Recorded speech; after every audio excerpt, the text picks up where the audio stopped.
So you're a Mormon. I am. How does that happen?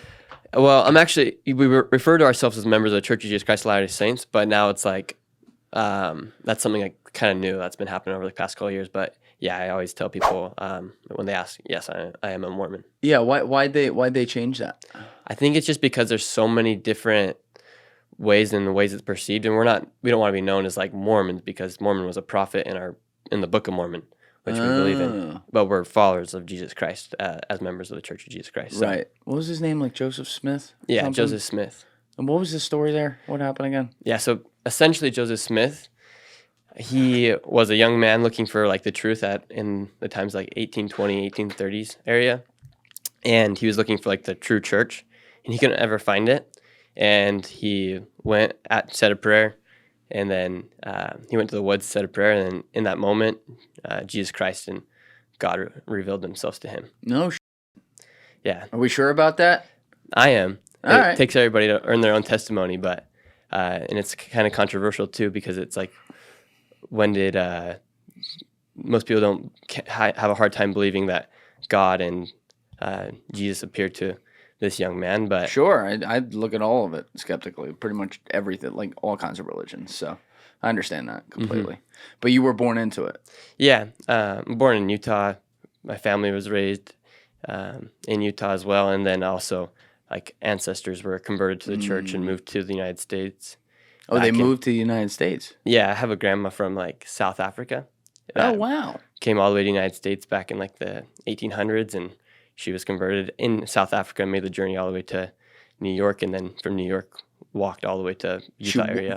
She walked to Utah. Yeah, like the Mormon history, it's pretty shocking, like what they went through and all the trials that they went through just to keep our religion alive. I know, but we couldn't get her a bus or something. They went all the way to South Africa to convert her. Maybe they had some wagon wheels. Maybe I think she like did like a pilgrimage, pretty much. No shit. And what year was that approximately? Around like 1890s. Wait, you said your grandma?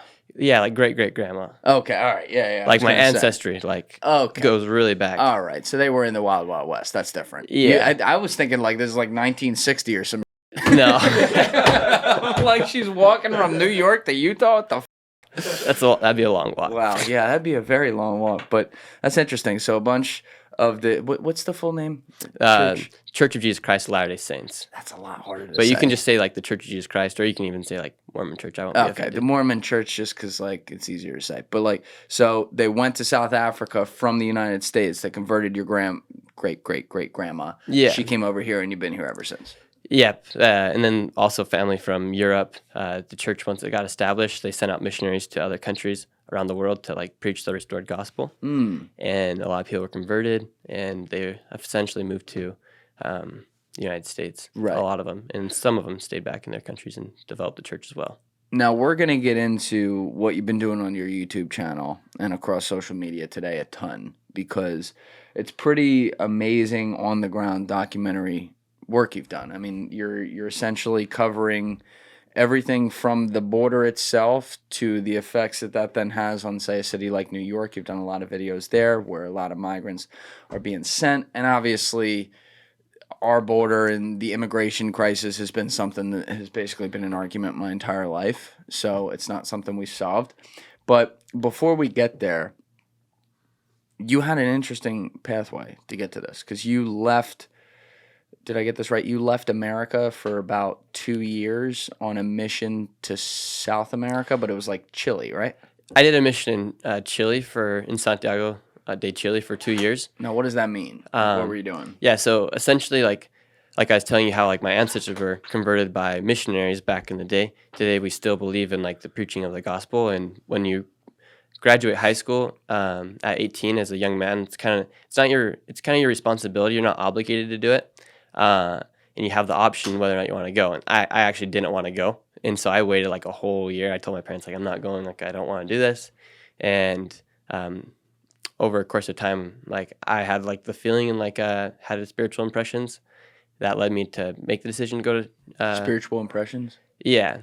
Like, we believe in revelation. Like, I believe in the Holy Ghost. And I believe like there's some feelings that come from God. And like through prayer, you can get those certain answers. And so... one night I said a prayer, because I was like highly debating it whether I wanted to go, and I just felt like I needed to do it. I called our bishop at the time, and like 2 weeks later, the church headquarters, like the prophets and the apostles, they like determine where you go. So I had no idea where I was going to go. Oh, you don't get to choose. You don't get to choose. Like my brother went to Arizona, my other brother went to El Salvador on their missions. One brother only got to go to Arizona. You guys got to go to like fucking South America. Oh yeah, It sounds like that's some bullshit right there. Yeah, he was pretty upset about that. And they called me there, and at first it was really hard. Like you go there all by yourself, you don't know the language, you learn it just as you're there. Oh, you didn't speak any Spanish? Very little. I used to take Spanish when I was younger, but a very little Spanish, and so I learned that there, and I learned it in about like 3 months, and then you start teaching and helping people learn more about our church and about Jesus Christ. Now, how does that work? Like, are you like out on the street with like pamphlets or? Yeah. So essentially, like, have you ever seen like the guys that are walking around in a white shirt and a tie, like a little plaque on their chest? You ever seen those people around here? Maybe. Yeah. So you walk around, you're with a companion. You go there all by yourself, and then they put you with like companions throughout your whole entire mission. And you go around, you just talk to people, and then then you give them like the opportunity to understand like if Joseph Smith really was a prophet, and if the Book of Mormon really is the true word of God as well with the Bible. We also believe in the Bible. I ask this to everyone with religion who's out there like preaching it and stuff, so it's no different with Mormonism. But isn't it like a little odd that religions need to go out and convince random people that this thing we believe is true, and in order for, I'll put some words in your mouth here, but in order for you to be saved or something like that, you really need to join this? Like, shouldn't it just be people decide what they decide to have peace within their soul for however long they live on this planet, and hopefully use that to treat people well and do their best? I believe that we come from a God, and that God wants us to return with him. And then today, like the whole thing with our church is that we have evidence that God has restored his church here on the earth. And so, like, I'm not a spokesperson for the church, anything like that, but this is just like my testimony, like what I believe in. And so, as members of the church, it's our kind of responsibility to teach people that God actually did restore his church here on the earth, and that today we also have living prophets, and that we have a prophet, Joseph Smith. He's not alive anymore, obviously, but he restored the church, and then we have evidence of that, which is the Book of Mormon. Because we believe, like, after Jesus Christ was crucified, and after his apostles as well were crucified, and they were not all of them were crucified, but they also eventually died off, right? That same power, that priesthood that Jesus had and his apostles had, essentially like vanished off the earth, because there was so many different churches that came up, that sprouted up. And to have a church, you need to have like the authority of God. You need to have like his like sponsorship, basically. Right. And so and that's why there's so many different churches today, because once Jesus died, and all his prophets also eventually died, a lot of like religious rituals started to get changed. For instance, like baptism's different in a lot of different churches. How their priesthood is set up is also different. Yes. And certain things like that. And so in order to have like the true church, like I don't believe that God's a person that has like 10 different churches, right? Like he's in every single church, but like I think he would claim one church. Like Jesus was his only begotten son, so he claimed Jesus his only begotten son, and then Jesus went around teaching everybody his word, and so he wouldn't want his word to get mixed up and spread it in 10 different churches, right?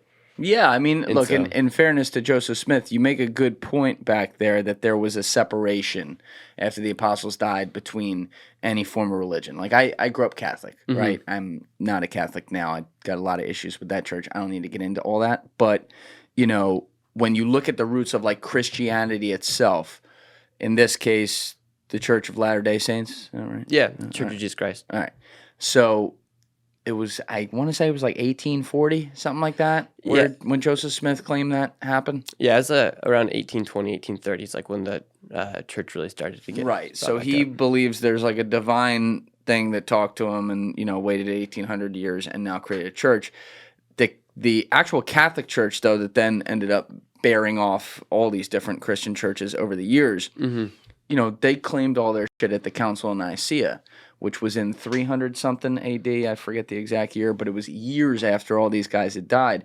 And I find such issue with the evidence that all the different churches, whether it be, one that's right or the others are wrong, whatever it is, whoever it is, that we have that separation in some way, and then we rely on someone, whether it be through like a divine intervention or through writing out, the codes of the new church at the Council of Nicaea to tell us what the history was and how it exactly went down. Like, do you ever think of it? Like, is there, as someone who's like a brilliant investigator, which you clearly are with your channel, do you ever think about like, okay, would there be evidence or things that I could learn along the way that I would be open to changing my mind? I'm not trying to pressure your religion. I'm just asking like a very hypothetical type question. No, totally. I totally agree with you. And like I went through that. Like even on my mission, there's times like especially the first few months when you're out on your mission, you're like, is this true? Like, am I walking around every day like really teaching the truth? And that's when like your testimony and like what I was saying, like those spiritual impressions need to come into your lives, and you need to like really pray about things and like realize and see like if stuff is actually true or not.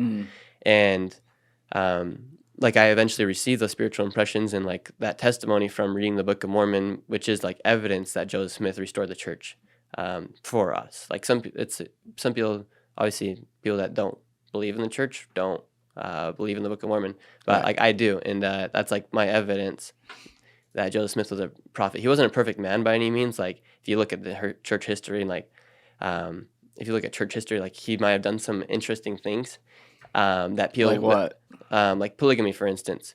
But if you look at it in different ways, like you can, like I understand like where that comes from now. But if you look at it, if you just hear about it, like Joseph Smith had like I don't know exactly how many wives he had, but like he had 10 wives. Wait, so that's not a normal thing within Mormonism now? No, that's why we don't call ourselves Mormons anymore, because there's so many people that relate that stuff to us. So he was the guy doing that, and then some people did it, and then it died out because people are like, we shouldn't be doing this. So essentially it happened when he was, after a few years of starting the church, he received revelation that he needed to like take other women to be his wives. And like I believe that was because like in the Book of Mormon and in ancient times as well, like Abraham also had many wives. Yeah. And so I believe like there's only one scripture in the Book of Mormon that really kind of talks about why there'd be a reason for it. And it was like to bring up seed. And I was thinking, and I think about it as far as like at that period of time, he was trying to start a religion, and to start a religion, you also eventually you need like a good, strong base. Yeah. And so if God was able to provide a way where he could help more people understand and create a stronger church, maybe it would be by having other wives, having more kids, bringing up more seed into the church. And then from there, like there it can just keep amassing and getting bigger and bigger. Right. So because he's the first guy, if he were able to successfully convince some women that, hey, I'm onto something here, and then has several of them, and then could, do the dirty, make sure we have more kids, now they can spread it. There's also like it took that wasn't just right off the bat that happened. Like that was a few years into the process, and so he was already showing like that he had the church already established, and then to support more people and to help more people, like to build up that base. I believe that was something that God wanted him to do, to raise up seed, and like other men in the church did it as well. And I think there's also like a thing, if you look at religions, it's also interesting. Like us as guys, we're a lot harder to accept things. We're a lot like if someone tells us like, oh, we need to pay our tithing, as men, it's like that. Yeah, it's like I don't want to do that. But like I think women are more receptive to doing those certain things based off faith, and us men are kind of like like I don't want to do that. That's an interesting. And so and so I think there's a lot of men that were also reading the Book of Mormon and stuff, and I even see this on my mission, like a lot more women were more receptive to the gospel versus men. And so I think a lot more women might have been converted at that time period as well. And so there weren't as many faithful men to be husbands to these wives, and to really like raise up seed, I guess. Yeah. And so I think there was like more women that were members of the church than there were men. And so like these women also needed to have husbands that were also in Right, the less same, to choose from. Right. not necessarily less to choose from, but there was like less people to support them in their needs. Yeah. I think like nowadays, if you were to raise a house in like a split religion, it could be a lot harder, like as well too. You think so? Today? Yeah, I think that's like where a lot of issues come through, like with like children and stuff. Like they're picking sides, like, oh, do I want to follow mom or do I want to follow dad? Yeah. And it kind of like causes controversy, I feel like. Yeah, I don't have kids yet, but I've thought about that a ton. Like there's a few different things I think you think about long before, at least I do, long before you have kids. And like it's difficult because they're so impressionable and you also have your opinions and stuff. And it's natural for us as humans with the people closest to us, especially who are younger, to almost be like, oh, let me teach them this or whatever. But, I don't know what religion my future wife will be or if she'll be religious or not or what she'll think about the afterlife, whatever it is. But I think it'll be really important, personally, in my opinion, for my kids to kind of make their own decisions on stuff. Not to say don't give them moral guidelines and things like that, absolutely. But from an actual meaning of their life standpoint, it sounds like even though you were born into the religion, you did end up having your own journey with it, where you kind of came to your own decision with that. I don't know if some of that was pressured, but it sounds to me like there was some real connection for you. That's a pretty good thing. Everyone kind of has their own like to it. Like I had a lot of friends that went out on their missions because it's like, oh, if I don't go on my mission, like my parents are gonna get mad. And like there's a lot of kids that go out because they feel pressured, and I didn't want to feel that pressure. And I was like, I'm not going. Like I'm not like, why would I go? Like I believe in it, but I don't know for certainty. And once I eventually did know for certainty, that I was like, I'll give it a shot. Okay. And I was like, the missions are for 2 years, and I told myself I will go out for 6 months. If I don't like it after 6 months, I will come home. Oh, you can leave. You can, but like if you come home early from your mission, like you're kind of like looked upon like, oh, you must have done something before your mission that made you unworthy to be out there. Because you also have to be worthy to preach the gospel. So you were saying you were out there, though, essentially the mission is to be out there on the street trying to convert people to the religion. But were there things that really, like, what was that experience like? Did you come back extremely changed from it, even just from the perspective of being in such a faraway place in a totally different culture? It changed how I view life and how I look at a lot of things. And then also spiritually, it changed me as well, as far as like my beliefs. Like before, if you would have told me certain things about the church, I might have doubted you, or I would have like let major doubts get into my head. But now that I have like a testimony for certainty, that I know these things are true, like, yeah, stuff might become, people might say certain things about the church, but at the end of the day, like my testimony remains the same. And now I have like these principles and what I think about. And then now, today, it's helped me so much, especially what I'm doing now with a lot of the migrant stuff that's going on. I learned Spanish. I met migrants, and I realized like what's actually happening with the migrant situation. I didn't realize like people are leaving Venezuela, walking thousands of miles in hopes of a better life.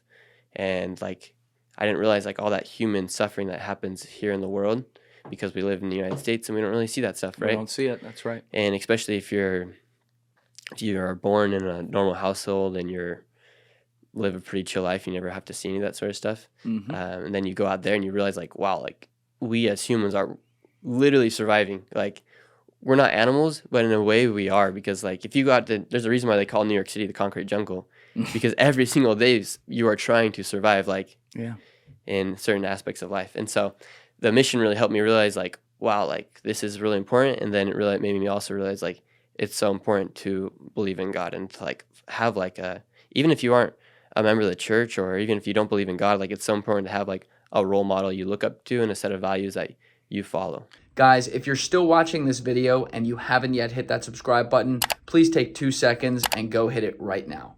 Thank you. Were you down there with other missionaries as well? Yeah, I didn't know any of them though. You just are sent there, right? And you just meet how many of you? In my mission, there was like around like 200 missionaries. Holy shit! Okay, so there's a lot of you. Yeah, there's a lot of us, and then and then there's also like that's only like one mission in Chile, and so there's missions in every single, not every single country in the world, because some countries don't permit missionaries. Like I know in China, like there's restrictions, like there's still missionaries. That wasn't surprising. I knew that was going to be first. China, and then like in Russia, you also can't. Like if I was a missionary there, I don't think I could walk around with a badge, and I couldn't like try to solicitate my message. Like, Right. you have to become friends, and like by that you would have to like do it. You got to make a YouTube video of you soliciting Vladimir Putin to join the church. That would do real views. I don't know if I want to get off. I'm not ready for that yet. But when you were down there, like, did you make good relationship, even, you know, not necessarily with people you converted, but make good relationships with people in the local population and learn a lot about the culture too? Oh yeah, you're totally immersed into it. You're like, you depend on them to help you survive when you're there as well. Like all the members there, like lunches, like I had never bought a lunch when I was on my mission, except for the day that we had free, because the members there or other people would like offer you lunch and they want you to come over to the house. Oh, wow. It's like the members of the church would be like, oh yeah, we'll sign up for the Give Missionaries lunch that day. And were you guys like all staying in the same place or all spread around? So it's you and your companion, and sometimes like another companionship, and that you live like an apartment. Okay. So 2 full years there. Did Yeah. you successfully convert some people too? Oh yeah. And oh yeah. And how many are we talking? My like first year, like it's really hard to do, and then like Yeah. especially when you're learning a different language, and it's all like by spirit. Like you don't ever want to convert somebody to convert them. But I mean, I was a pretty good missionary. I think like I had the record of my mission You had the record. for that time period after COVID. Wow. Because so like a lot of people. Yeah, it was around like 25-ish. But my first year I only had Good 5. numbers right there. Yeah, but the number part doesn't matter. Like you don't go on a mission like with a goal. Like eventually I just like got like so good at talking with people and like giving them like what helped me and sharing my testimony and like helping them read the Book of Mormon. Like you should read the Book of Mormon. I think everybody should read the Book of Mormon. It's awesome. I never have, but Yeah, I'll have to check it out. It's pretty crazy, especially if you want to talk about like the story of Joseph Smith and how it was translated. Yeah. Like most people are like, oh, Joseph Smith wrote this book, but he literally translated the Book of Mormon in 90 days, and there's only one version of it. Wait, what do you mean he translated it? Yeah, so the Book of Mormon's a story of the people here in ancient America, because when like there wasn't just people over there where the Bible was written, as like where Moses. Oh was yeah, at, and, yeah. and so here on the Americas, there was also people, and they were also receiving revelations. There was also prophets, and those books and their stories were written on like on golden plates, or essentially just plates, and through time those books were passed over. Then eventually it was received by a man named Mormon, and then Mormon compiled all the books together in like chronological order, and then that book was then put into like a hill in upstate New York. And then Joseph Smith, after he had that revelation of seeing God, or that vision of seeing God and the Father, Jesus Christ and the Father, a few years after that, he was then visited by another angel named Moroni. Moroni visited him various times over the course of a few years. And then he was guided to the plates, and then he took those plates back, and he's also given an instrument. Was Joseph out in Utah? No. He wasn't. No, he's all up here in upstate New York. So he was in New York too. Yeah, Okay. in upstate New York. And then he received these plates, and then he was given we believe is called the Urim and Thummim, and that he used that to translate the Book of Mormon. Okay, so when you say, just like approximations here though, because that's interesting. Some of that I really didn't know. But when you say like the ancient Americans and they wrote things on tablets, how far back are we talking? Like 10,000 years? Like before Jesus? So the Book of Mormon starts 600 years before Christ, before he even comes. Very interesting. Okay. 600 years before he comes, and then ends 400 years after Jesus comes and after he's born. So like short ballpark idea, what is the 600 years of history before him? Is it similar to some of, the later Old Testament type stuff, or is it entirely different? Like you'll never find anything in the Book of Mormon that contradicts the Bible, because they're all being taught by the same person. All the same prophets are getting taught by the same God. And so understood. If Okay. he's if he's telling Moses something, he's also going to be telling the people here in Americas. But the Book of Mormon starts in Jerusalem, and then a prophet left Jerusalem, came to the Americas, raised his family here, and then that same prophet had a son named Nephi, and then Nephi had kids as well, and like the lineage kind of goes down, and then there's a separation in lineage in the Book of Mormon, and then there's also So it's kind of crazy. Gotcha. So, But it starts in Jerusalem, comes to America, and they talk about like even like being guided to like what we believe is the promised land, which was like the Americas. Like they were guided to the so promised that's land. where it Like that's what they diverts. call this, like the promised land. Like That's where it really diverts. That's where the story is different. yeah, because the prophet, his name was Lehi, and his family, and he had a son named Nephi, and Lehi, the dad, was told like, you guys need to leave Jerusalem. It's gonna be destroyed, and then they leave, and then later Jerusalem is actually destroyed. I believe it is Jerusalem, and then they leave in a few hundred years, or I can't give you the exact number, maybe like 50 years after they leave, it's eventually destroyed, and then they're in America and they start. But you were saying the church recognizes that all these different prophets were taught by the same God. Yeah, right. like So there, and it was just interesting. I didn't expect you to say that the Mormon church, I'm going to misstate exactly how you said it. You said it better than I'm going to, but the Mormon church doesn't divert with the Bible or something like that. Yeah, like we believe in the Bible. Right. So if it's the same though, what makes it different from like one of the other regular Christianity religions, other than there's something to do with the Americas in there? Mm-hmm. You know what I mean? Yeah. So essentially, the Book of Mormon, if you read the side of it, it just says another testament of Jesus Christ, and so like they say, like his word will be established by 2 or 3 voices, and this is just another testament. And so it's just evidence that nowadays we have like his legit church here on the earth. And that's why you see so many different churches. And if you go walk around these streets, you'll see different churches, and they all have like some differences in what they believe, but they're all using the Bible. And essentially, if the Bible was 100% correct, nowadays we wouldn't have 1,000 different churches. And so what the Book of Mormon did was it reconfirmed all the teachings in the Bible and showed that today Joseph Smith was called as a prophet because he literally like translated those pages in the Book of Mormon. Do you think that within the religious context belief of like heaven and hell, do you think that people who are not Mormons can go to heaven? Or I always ask this of the different religions. Yeah, everyone's going to have a chance to go to heaven. Like God loves everybody infinitely. Like you're going to have the same chances I have, and so will anybody else in this room. And like God's not going to like leave any of his kids behind, and so he's going to help everybody, and there's like a process. But like now, as I'm a member of the church, one of my obligations or one of my duties is to help people learn more about that stuff while I'm here on the earth. And there's going to be a chance to learn after you die as well. I like that answer. And so like here on earth, I like have like the certainty if I follow the commandments, I follow any other of the other revelations that have been given to the modern day prophets. Like if I follow that, like I'll have the certainty that I'll be able to live with God and Jesus Christ again. If somehow later in your life it were like proven that I don't know how it would be proven, but it were proven that, say, Christianity as a religion is like not exactly what it was. Do you think that the morals with which you live your life to treat other people well and do work for some creator that had to start all this, I do believe in that, right? Do you think that will be enough to make it all worth it? Or do you think that would be a crisis of meaning because you'd think like, oh my God, was it a lie? I'll still be happy I did it. I won't regret it. Like either way, like I'm still living.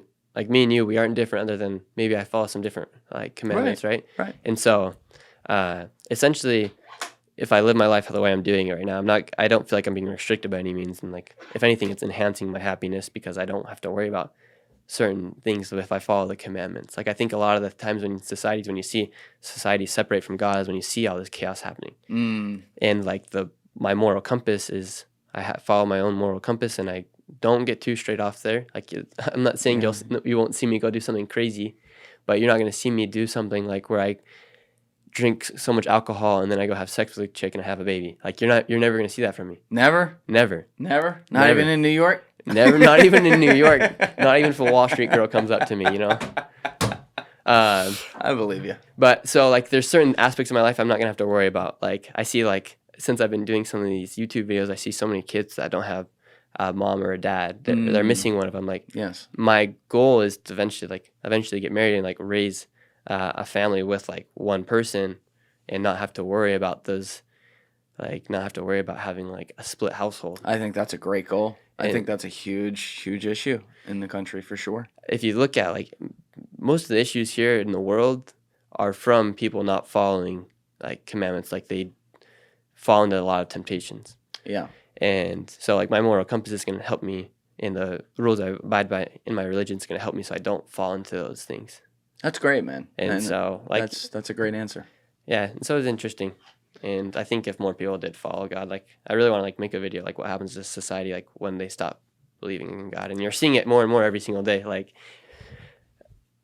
if you go to California, for instance, like I personally like I lived there in California when I was like on this journey of becoming a YouTuber, and like I felt like there was so much power of the devil in that place. I had to get out. Power of the devil. What? How do you figure?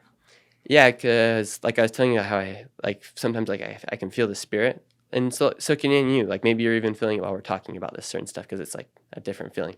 But then like when you don't have the spirit with you, because I was baptized and you receive the gift of the Holy Ghost, right? And so like the gift of the Holy Ghost is like supposed to help you navigate life in a little bit, right? It's not 100, like you're never going to be 100% in line with it. But, yeah. So like for instance, like in LA, like I would go to these parties, and at these parties there would be one guy about 50 years old, 6 girls sitting around him. Is his name Diddy? Maybe no, I wasn't Diddy, but you'd see like these would have things. been 6 dudes, I guess, but either way. Yeah. So like you see these things and you're like, what the frick is going on?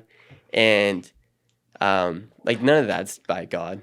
It's all by the devil. And you see, I remember going to this one party. We were there. This one guy, he's like the king of all these like influencers, pretty much. Like all these influencers at a house, he helps them do certain things. And is this who I think it is? All fair. Go ahead, keep going. So I'm at this house. There's all these people like that I love watching on YouTube, and they're there as well. And on the ground, there's just like whippets. I didn't even know those were a thing. There's just whippets everywhere. Oh yeah. Cocaine on the ping pong table. But Nice. this guy and like drugs, alcohol everywhere. Everyone's drunk. And like me, I just like felt like this place is like horrible. And then all these fake relationships, these girls are only around this 50-year-old man because he has the house in Beverly Hills. Yeah. And all these guys with millions of followers are only there because he's able to maybe give them a brand deal, or able to facilitate them to get more followers or to help them start X, Y, and Z. And so like none of that's by God. And it's just all manipulation and like tactics of God.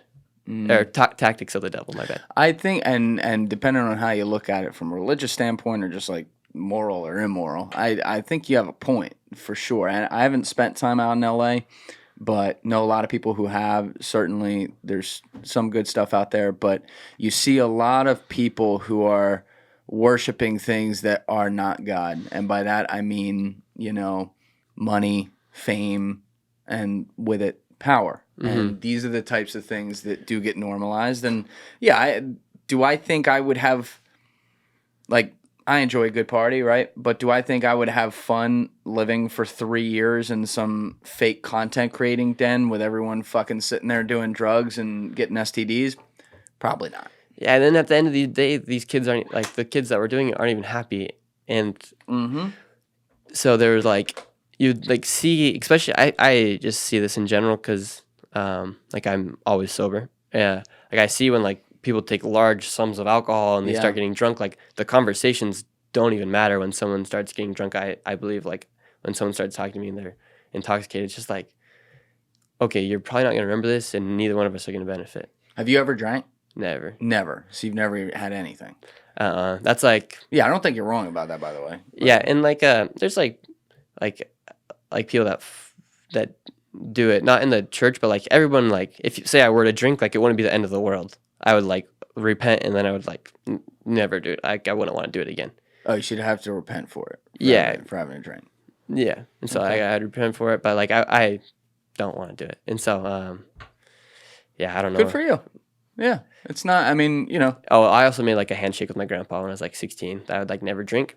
Oh, really? Yeah, like me and him were just hanging out, and I was like, we were just talking about something, and I was like, I never want to drink, and so I respect my grandpa a ton, and we shook our hands, and for that reason, I'll never drink, even if I do leave the church. I mean, alcohol is a Which it won't drug, happen, but- so I don't think it's like, I always think it's kind of weird when people are like, you have to do something. Like, if you want to do it, great. If you don't, great. But you do make a good point. When people get, I think there's a nice little spot right there where you're a little buzzed, where you can have some great conversations. But when people get here, when I get there, shit, we're just fucking around. There's nothing happening. Yeah, There's nothing about it. There's nothing going on. Yeah. It's crazy, but yeah, I always find that really funny. Like, not necessarily funny, but I like a little comical when people start getting like making complete fools of themselves. I'm like, you're gonna see this tomorrow on a screen and you won't even realize it happened until you see yourself on that screen. Mm-hmm. Yeah, especially when they're like making content with that stuff. It's always tough. But you were saying you ended up out there. Was this? I was trying to put the timeline together. Was this before you went on the mission? You were out in LA, or was this before? This was before. Like in that time period where I told my parents and I told everybody that's around me, like, I'm not going on a mission, I was doing YouTube, and so what were you doing specifically? I was doing more like pranks and stuff, and like doing like the LA. Like, I thought you had to move to LA essentially to build a YouTube channel, because like that was the realm of content I was in. And so, I mean, I went out there, I made a ton of connections. I made it like one of my best friends is somebody I still speak that I met when I was out there. And so, like, actually helped me a lot to go around, and I met a lot of people, learned a ton. And now a lot of the success that I'm seeing from my YouTube channel is because of that time I spent in LA and in the years before. Like learning how to create the content. Yeah, learning how to create content, thumbnails, how things work. Like just being around, like even if I'm around you, I'm going to learn something about podcasting or. Sure. And so I think now more than ever, it's essential for people to learn how to make videos, because even if you start a coffee shop, someone has to make content for that coffee shop in order to bring in traffic. So even like say I stopped doing YouTube, I'm still gonna have to make videos, whether I'm doing my own business, whether have any sort of business, because I don't think I'm ever gonna work for anybody. That's a good goal. I like that. So I'm still gonna have to make videos. Yeah. And so like what I'm learning now, I'll apply for the rest of my life. How old were you when you went out to LA? 18. Oh, so you were right away. Right after high school. Mm-hmm. And I went out with a kid that like I was friends with, but I didn't really know that well. And I thought he'd help me all along the process, but he was a great guy. Like I love the kid to death, but he also like fell into like certain things and got into the wrong groups, and like he faced those consequences. And because of what he like at those parties and stuff, like he probably made a lot of decisions he wishes he didn't do. Yeah, that point, by the way, that you made, I don't want to get lost on that. You're making a good point about when society like diverges from God, and there's some bad things happen when you look at history. This is always a tough one for me, because I think you're right. I can actually kind of prove that. Like, I can prove you're right. But also, we can never live like in the middle in a nice happy area. What ends up happening is society over time is often like a pendulum. People move far away from a god or some higher being to give them meaning in life, and they start fucking around and doing stupid shit, and society loses morals. And then the pendulum swings back to where everyone believes in, it ends up forming around usually one thing. And then there's pressure that like, no, this is what it is, this is what you do. And there ends up being forms of totalitarianism and wars and things like that. Both sides cause that, both situations. I just want to live in a world where the pendulum sits right there and people can make their own decisions on things, have a moral compass within society, some expectations for each other, live in relative peace and happiness with everyone else, and choose what religions you're in, but have it separated from the state that you're in. And do you think that's what America is supposed to be? Yes. Like, the whole entire founding of America is like everyone has the right to choose. That's right. And the right, like the freedom of religion. That's right. When I hear people talk about inject religion into the American founding, not even the Constitution, into the founding, that's a telltale sign for me that they haven't studied history. When I hear that, I know that they haven't studied it, because they don't know what the founding fathers believed. A lot of these guys, like, I'll revert to Ben Franklin, who was one of the three key guys there. You got Washington, and then probably after him was Franklin as far as most influential. He believed in God. and he believed that you had to try to do good here on earth and be good to people and be agreeable. Obviously he had his principles and stuff. And he was still a flawed guy, still did some things that were wrong in his life. Of course, he's human, but he thought organized religion was more on, he thought it was a little silly. Like, he's like, I don't know how we could know some of those things. It's just not really for me. And yet he lived his life in a godly way because he knew he was still a human, a little speck on this earth that was sent here by someone. I really like that. There's a lot of people within the Founding Fathers who had that. Then you had other people like John Adams who were very strict religious, right? So those existed as well. But they did end up writing into the Constitution separation between church and state. I think the downside to that is that, yes, I completely agree with that. Love that stipulation. People can eventually make the state their God, though, in that way, right? And I think we've seen that throughout United States history when things get a little rough. People are looking to the government to solve all their issues, like, oh, that's why we exist. And that's not good either. So I call it both ways with that. It's a very tough thing with human psychology because people have a tendency to go hard one way or hard the other, at least the people who are going to have the loudest opinions. And it takes away some of the nuance there. And I live more in the nuance with it. Yeah, I think it's important, like what you're saying, as far as like how the Constitution and like all that stuff was brought about. Like this nation was brought about by God. Like, it says one nation under God. Mm-hmm. And they did put stuff like that in there. And they put stuff like that in there. And so now when you see people diverge from, even if you want to call it like a supreme power, like people just don't have role models and like good role models to follow. I think that's essentially what God is for a lot of people, and what they were meaning by that. Like, let's follow like a good role model and let's live our life how our God would want us to live. Right. And so when people divert from that and they start going towards extreme ideas, like it doesn't matter what we do tonight because we can celebrate for the rest of our lives. Yeah. That YOLO lifestyle. Yeah. And part of it too, like, I feel a little better about some things when it's like young people in it. You kind of gotta figure things out in the world. You gotta do some stupid shit sometimes. Sometimes you gotta be around things that 5 years later you're like, wow, that was really dumb. But when you give the example of, the 50-year-old guy with 5 20-year-old chicks basically taking turns on his knob, like, that's, and that's then different. Then that guy, he walks away from those girls and he's not even happy. Exactly. He has everything but nothing at the same time. You ever been to a strip club? Yeah, I went once, but like I was 17, I thought like when you would go, like there'd be like a door to like stop, because we were just like, we were just taking one of our friends in, and we thought it'd be funny to like walk him in, and I thought there was gonna be like a door to stop it from seeing people. I thought there was gonna be like, okay, you pay here, and then like a peep show. No, no, they're right there. No, it was like we walked in. I was in there for like 5 seconds, and like I feel like crap, and got out. Yeah, and then my one friend went in, but yeah, I'm. But I was like, I can't do this. Like I thought this was not what I thought it was gonna be. Like, I didn't want to see that, and it's a great story. Like for that same reason, I'm not gonna tell you I didn't go, even if it's like might make me look bad. But it doesn't make you look bad. It's fine. But I'm saying, like, I very rarely go to one. It's usually when it's like a guy's weekend or something and someone wants to go. Okay, we'll go, nice view.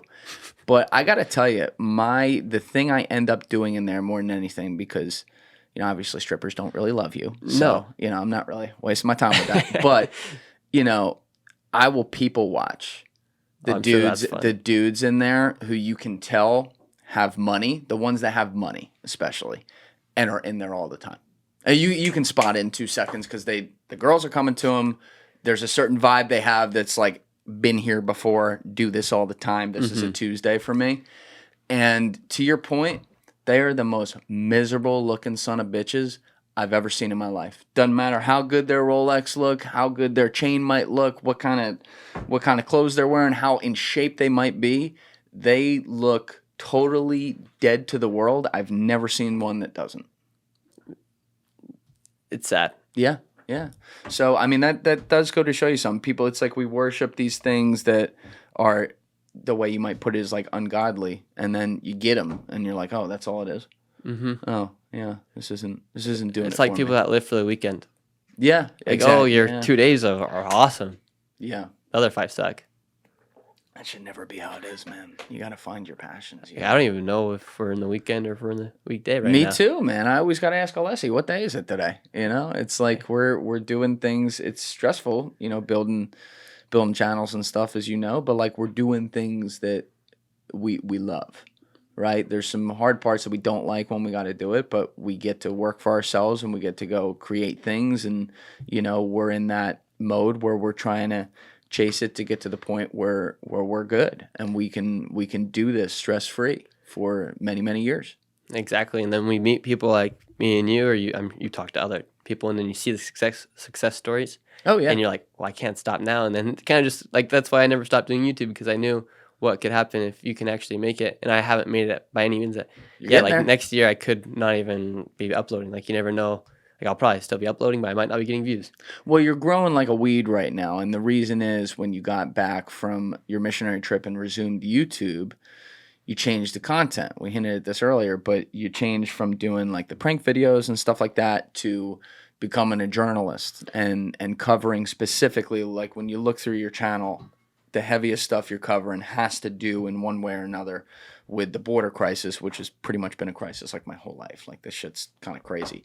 But what got you into that? What like you had said, I think when you were on the missionary trip, that you were finding out that some people were traveling thousands of miles to get there. So the human interest part was obviously something. But like when you got back, is that the only thing that drove you to go investigate this, or were there other factors that you were learning about that you wanted to see for yourself? I always knew I was going to keep doing YouTube. And when I was on my mission, I one day I set apart time, and I wrote down exactly what I was going to do and how I was going to get 100K subscribers, what kind of content I was going to niche myself in. And it was in this kind of journalism. I didn't even refer to it as journalism at the time, because it's just like making YouTube videos on more serious topics for me. But now people are calling me like a journalist, which call me like it's cool. And Yeah, I think that's fair. so I knew I was going to make videos on more serious topics. I didn't want to do those prank videos. I didn't want to have to work on a huge project, because essentially if you do prank videos and make videos like Mr. Beast every single week, you are reinventing yourself and making like a new business. Yeah, it's hard. Every single week. And so I knew I didn't want to do that, and I want to niche myself out and start doing like these kind of like investigation videos and start going to different places around the world and sharing stories. And then once I came back to the United States, I wasn't even planning on making videos on the migrants. I didn't really know too much about what's happening in the United States. And then I came home. My mom, who's also in my videos, was really into the migrant situation. Like, What got her into it? so back in 2020, I was watching a lot of stuff on YouTube, and I saw like all these weird things going on with like the governments and like the people of power. And I would always tell my mom what I believed in, and she'd never believe me. Then I saw that Donald Trump was going to have like the biggest rally ever, January 6th. And so I was like, I'm going, Mom. And she's like, you're not going unless I'm going. I'm like, she's like, it's too dangerous. I'm like, all right, well, come then, I guess, if you want to come. I brought her. You went? Yeah, I was You there. were there? I was there I was there. I didn't go on the side of the building, but I was there. I was front row. I was next to like Alex Jones. Like I saw him come right through, get escorted through. Like I was front row. I snuck all the way up to front row. People were waiting all night. I pulled up in a construction vest and walked right up to front row. with a ladder? Yep, not with a ladder. With an earpiece in. I looked like I was on phone calls. I was like talking to people, put my hand in my ear. Oh my God. So what happened that day? Like where you obviously didn't go in. Have you been questioned since then? No, I also like fled the country and went to South America like That a few months helps. after. But are you worried after you got back you might get questioned? Maybe now that we're talking about it, it felt like a movie. That was like the craziest thing ever. Like the scenery was insane. I'm in like the front row where public, and then there's like a VIP section where like the Alex Joneses and like Donald Trump's family was at. Yeah. Donald Trump speaking. The clouds around us are just dark and gloomy, and right behind us is the White House, and Donald Trump's up there, just you know how he is, talking like this and moving his hands and getting everybody fired up. Everyone was just like, let's go. Like everybody was so excited, and like not necessarily so excited, but so enraged with what was going on. And so then he leaves, he gives a speech, he leaves, and the whole idea is like everyone's going to march down the Capitol. And when did that, like, were people saying that in the streets, like, we're going to go to the Capitol? Yeah, I think that was like the idea is like to make like the whole. I think wasn't like the whole purpose of the uh, of his rally to like get people to wasn't Yeah, to he get people wanted to to protest. overturn the election. Yeah, to like show like it wasn't supposed to be what it was supposed to be. And if you look into it, there's so many like weird things, like people opening up doors, people opening Oh up yeah, gates. yeah. Um, Definitely a weird day for sure. it's a sensitive topic on the internet, so you can't really like say too much about it. But yeah, so we go like it literally felt like a movie. And he finishes his talk. I go to the Capitol building. My mom was too afraid, so she went back. She like stayed far away from a distance, kind of just watching. And I was like, "Mom, go back to the hotel, whatever. Like, I don't want you to be here, essentially, because I don't know what was gonna happen." And she went back, and she was kind of like made her way back very slowly to the hotel room.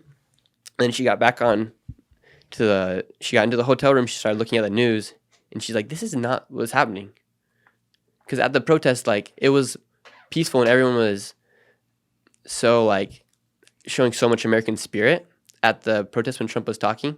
And the only part that got shown that was bad was the people breaking in. Those people, I don't even believe were the true MAGA people out there. Like there was like now you're seeing it today with like all the protests that are happening. Like there's people at these pro-Palestinian protests who are not for Palestine. They're just there to cause 100%. havoc. Yes. And so those people were the ones that are busting into the building. Those the grand majority of them. there were some that were not though. Yeah, there were some that were not as arguing well. that there was some weird shit going on, but there were absolutely people trying to get in there who were there for the event. Now, if you want to say some of them were following the example of people who were just there to cause havoc for their own fame or whatever, all right, I could see that, but I don't think it was the best and brightest right at the door breaking in. No, by any means, like that shouldn't have happened. But like where I was at, people were singing like the national anthem. They were singing like it felt very patriotic. How close did you get? Like I was on like the scaffold building, like where they had the bleachers set up. I was up there. I was like right next. Like I saw the people like putting like a hammer into the window. Whoa. And I met the guy. I was the first person to speak with. His name's Big O, the guy that broke into Nancy Pelosi's office. I was the first person to speak with him after he came out. He had the letter with his blood on next to the name of Nancy Pelosi. Did you have a camera? Yeah, I uploaded it. Okay, so you did upload that. I uploaded it, but So at that time you couldn't even put Trump capacity. into. Yeah, at that time you couldn't even put Trump into a YouTube title without it getting demonetized, though. Oh, I'm sure. Yeah, it was a crazy time. Crazy time. So how did you get out of there? Like, when did you know, like, oh, this is going south, we got to go? It never, where I was at, from what I was seeing, like, it never got too crazy other than the people breaking in. Like, I felt completely safe. Like, I'm not sure if you've ever been to, like, a Trump rally or if you've ever been, like, around those people. Like, dude, they're just Americans to the core. Like, they are, like, fighting and they believe in everything that the Constitution stands for. And like I don't get scared around those group of people because most of them are also very Christian. They're very like American. Like if you go to Texas or like Tennessee, like you see those people and they're like gun-ho Americans. And so you never felt scared. I never felt scared because a lot of people around there were gun-ho Americans, a lot of people from the military, and there were like people like bashing it out on the streets that were fighting with the police officers. And that was like kind of was like, okay, I should probably leave when I started seeing people like with blood come down their face. Yeah. And I was like, I think I got all the content I need. and we walked down the street and people are getting like mazed, and so it's probably time to go. Like it definitely it got crazy, and it's been a very interesting litigation since then. And the whole thing is just very. I'm ready for that to not ever be a thing we talk about again. I understand why some people do, but we've seen people take advantage of it, and we've seen that I don't think it should ever happen in the first place, because I always said I didn't have any sympathy for Trump for what happened to him that day, because I'm like, you were stupid enough to fucking plan an event where you're gonna have a bunch of angry people at the goddamn like in DC where you're telling them that like the election wasn't real. Like what could possibly go wrong and what could my enemies possibly use against me for this? Like it's so stupid that like And then at that same time, Mike Pence came out against Trump at that same day. yeah, And so it was just like a telling. perfect Yes, and that was very equation for chaos. because like Mike Pence is like the God-fearing, Bible-thumping, right of the right wing kind of guy, and he was like, nah, this is bullshit. Like we got to stop this, and that was a shame when that happened for sure. But the reporting of the day obviously has been very controlled in the media, and I don't like that. That's wrong. That should not happen. Yeah, so and going back to your point, like essentially my mom saw that, like she was there, felt peaceful, and she goes back to the hotel. She sees like the news, and she's like, they're not reporting on what's actually going on, and then. But she's also, in fairness though to your mom, she's also not there. She's at the hotel at that point. She marched all the way down to the Capitol building, and then I was like, all right, Mom, go. Like, I don't want you here. And so she saw like what was going on to a certain extent, and then. How much longer was it going on after she left? I mean, it went on, like, even after I left, it still kept going on for like a few hours probably. Yeah. But she saw like the beginning of it. The beginning of it. And like the cool thing about that protest was like before Trump had the speech and before Trump even came on stage, like you got like a huge sense of like patriotism. Is that the word, right? Like, yeah. And so you felt like that around you. You're like, wow, like all these people are like if you go to a Trump rally, you're going to meet like a lot of great people and that are just want to fight for like their values and what they believe in. And so she saw all that and she like felt like the sense of camaraderie and like what was going on. And then once the Capitol riot started to happen, like things started to get twisted. But her point of view was like, well, I saw this before, it's like completely peaceful, and then what the news is reporting is just on the crazy chaos that's actually happening. Yeah. It's such a fascinating case study we're in the middle of right now psychologically, but I wish we could live in a country where we had different opinions and then we didn't have things as far as people's beliefs politicize who they are as an American, right? And I think the left and right are both to blame for these kinds of things. But for example, now when you see someone who calls themselves a patriot, or you see someone who has 6 American flags out the back of their car, you know exactly who they are. You know every single issue, what they're going to tell you, even if they don't believe in some of them because they care about the top 3 things they believe in, and this party believes in that. When you see the people who,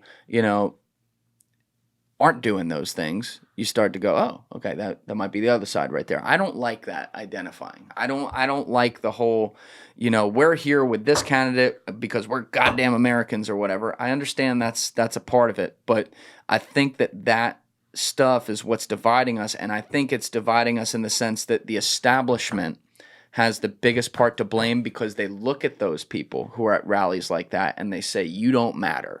Your voice doesn't matter. You're all idiots. I don't think that's good at all. I think that's a horrible thing, and I think it's just driving people like that lack of trust with the establishment that is 100% fair. It's only continuing to wedge that divide, and sometimes it feels like that's by design. Yeah, essentially Donald Trump has made like a ginormous team. Yeah. With the MAGA. Mm-hmm. And I don't think there's like been any other president that has had such a following like that. Yeah, he is definitely the greatest entertainer to ever run for office. Trump is a savage. Like he's a savage. Listen, he is. You can say a lot of things about the guy, and I'm not a fan, but I'm certainly not a fan of Biden either. I think our options are fucking disgusting. But Trump is a machine. He will keep going. He does not give a fuck. And in that respect, yeah, he's a savage. I just wish that like we could put aside the political pitchforks that have been out for him, and then that he then responds to, because it's bad. I mean, you see these bullshit cases that are being brought against him, and that's what they're bullshit cases. Mm-hmm. Like this is a disgrace. These cases they're being brought against him. They are meaning the people who supposedly don't fucking like him are making him a martyr. They are putting him into office. Okay, you don't like Donald Trump. First of all, give me a better option than Joe Biden to run against him. That's number one. Number two, do you see what you're doing? You are making people not trust the system more. When you have a judge who's fucking donating to Joe Biden, I don't care how little money it was, he donated to him. You got a city that certainly is politically, at least in their power structures, on the opposite end of Donald Trump. And yet you have all these people in government who are doing corrupt shit out in the open, Republicans and Democrats, buying stocks on insider trades openly in front of everyone else. We're not prosecuting that, but we're going to go prosecute a guy for paying some money to a fucking porn star or what? Like, come on, dude. Hey guys, if you have a second, please be sure to share this episode around on social media and with your friends, whether it's Reddit, Instagram, Facebook, Twitter, doesn't matter. It's all a huge help. It gets new eyeballs on the show, and it allows us to grow and survive. So thank you to all of you who have already been doing that, and thank you to all of you who are going to do so now. It's ridiculous. And like all that stuff happened like years ago too. They're bringing up all this stuff, and they're it's like bringing it up to try to stop them, and it's like you're working doing the against opposite. them. Yes, they're just dividing people even more. And I mean, he literally raised. Did you see the number? I think it was either $300 or $500 million since that happened. It wasn't that much. It was the first 48 hours. He raised 52 million. Can we check that? Let's see. It was first 24 now it's 48. up to 300. It's 300. Now it's 300. It got up to 300. Yeah, Wow. and so that's gonna work against them, and we'll see if he. Oh beats it. yeah, because Mariam Adelson alone gave him $100 million. Yeah, he got some big That's right. He got some big donors to come in. Yeah. That was crazy what happened, and we'll see like where it goes, and it's gonna be really interesting to see. Look, I think I've quoted this before, but my cousin Ant the Bookie, I had him on for episode 28, so back at the beginning, a long time ago. He had a great line in there where he was like, you know, if you're waking up every morning and the first thing you're thinking about, for better or worse, is who the president of the United States is, something's wrong in your life. And it's not to say it doesn't matter. It does matter. But we've kind of gotten to a point where we rally around these religious politics. This is where I talk about the state becoming your religion. And it's totally unhealthy. And I wish we had better options. We don't. I have some hope that 4 years from now, when these guys are gone, because they have to be at that point, that maybe there will be some kind of like calming. I mean, I hope think that's it'll not just get wishful worse. thinking. You think it'll get worse? I think Gavin Newsom will run for president. I think from that side it's going to get a lot worse, and then the right's just going to get even probably more extreme, because the left's going to get more extreme as well.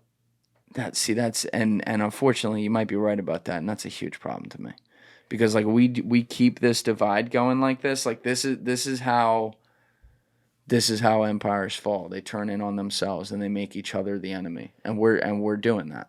And now let's reloop all this, and so what's going on right now, and then with what we've seen so far, right? And then I started making videos on YouTube, and now we're seeing all this migration stuff happening. Mm-hmm. And we're importing people from the third world. What's going to happen to America? It's not going to stay first world. If you bring in people from the third world, they don't change because they're in America. Like doesn't have anything to do with our soil. We're the first world because of the people, but we're bringing in people from the third world, some good people, some bad people. We're eventually not going to be the same country. Now, are you saying that because we're letting in so many at the same time, and because we're talking about the illegal migration right now, because we can't vet some of the ones who are actually bad, there will be enough bad people that come in that they maintain the third world, as opposed to the, say, good ones that are coming in that want to be a part of it? Mm-hmm. Is that what you're saying? Yes, because what's going to happen is you're bringing all these people, and when I lived in Chile, I saw this as well. So you bring in all these other migrants. The migrants, like there are some that are really great people. Like when I lived in Chile, like I met so many great migrants, and that's why I came here to the United States. That's why when I came back to the United States, I started making videos to show like what's actually going on. If you watch some of my earlier videos, I'm really compassionate. Like in one video, I even cry for the migrants because it's like so crazy what's happening to some of these people. What's that video? It's called like I Discovered a Secret Hidden Migrant Encampment. Can we pull that up? I'd love to see this if you remember where that was. But go ahead, continue. But what happens is the people come over and they don't acclimate to change their culture. Like in Chile, the people would come there, they wouldn't change their culture, and instead they would like enforce their culture upon the people. And so by bringing these people, you're not going to be like, okay, now let's become patriots. Like let's stand for what America stands for. No, they're still going to stand for what they're standing for, because if you speak to anybody from a different country, like even if they hate their country, they have so much pride for their country. Yeah, but do you think there's a mix? Because like in America, obviously, like where we are a melting pot, right? And we had a lot of good legal immigration. Well, it was mostly legal during the 1800s and into the 1900s, where people came from all these different cultures, and many of them maintained pieces of their culture from home, which is why we have restaurants from all different, types of communities to this day that are now run by, whether it be Italian Americans, Irish Americans, German Americans, whatever it is. Many of them had a good mix where they kept some of their cultural customs, but also adopted the, hey, love living here in America, I'm part of this culture now. Don't you think that's possible? Not with mass illegal migration where so many are coming in and there's nothing for them to do and nowhere for them to go. It's not what I'm talking about. But from a more organized immigration standpoint, that could be a good thing that continues our history, no? Not if they don't speak English. I agree. That's what I'm saying. And like so the if ones they- who came in learned to speak English, and they learned it. That's what I'm saying. If we do that, that's pretty good, no? Yeah, but the thing is, like, nobody speaks English that are coming in. And maybe their kids will speak English, but by that time it's going to be 20 years down the road. And so these kids are still going to be brought up in their culture, like, essentially, like, if you're a Venezuelan, you're going to grow up in a Venezuelan household, and if your parents never learn English or never acclimate themselves to, like, what America stands for, you're going to be taught what Venezuela stands for, and that's not what we stand for here in America. I think you're right in the sense that it does have to be. I mean, if you're coming here, you should want to be a part of that. You should want to acclimate yourself to the culture. You should want to learn it. When I lived in Italy, I learned how to speak the language. I loved it. When you lived in fucking Chile, you learned how to speak the language. Yeah, you obviously and loved you eat it. what they eat, and you start Yes. to become what they become because you respect them. But what we're seeing is that complete opposite is they're coming and they are not learning the language. If you talk to anybody at the border, like, they don't speak.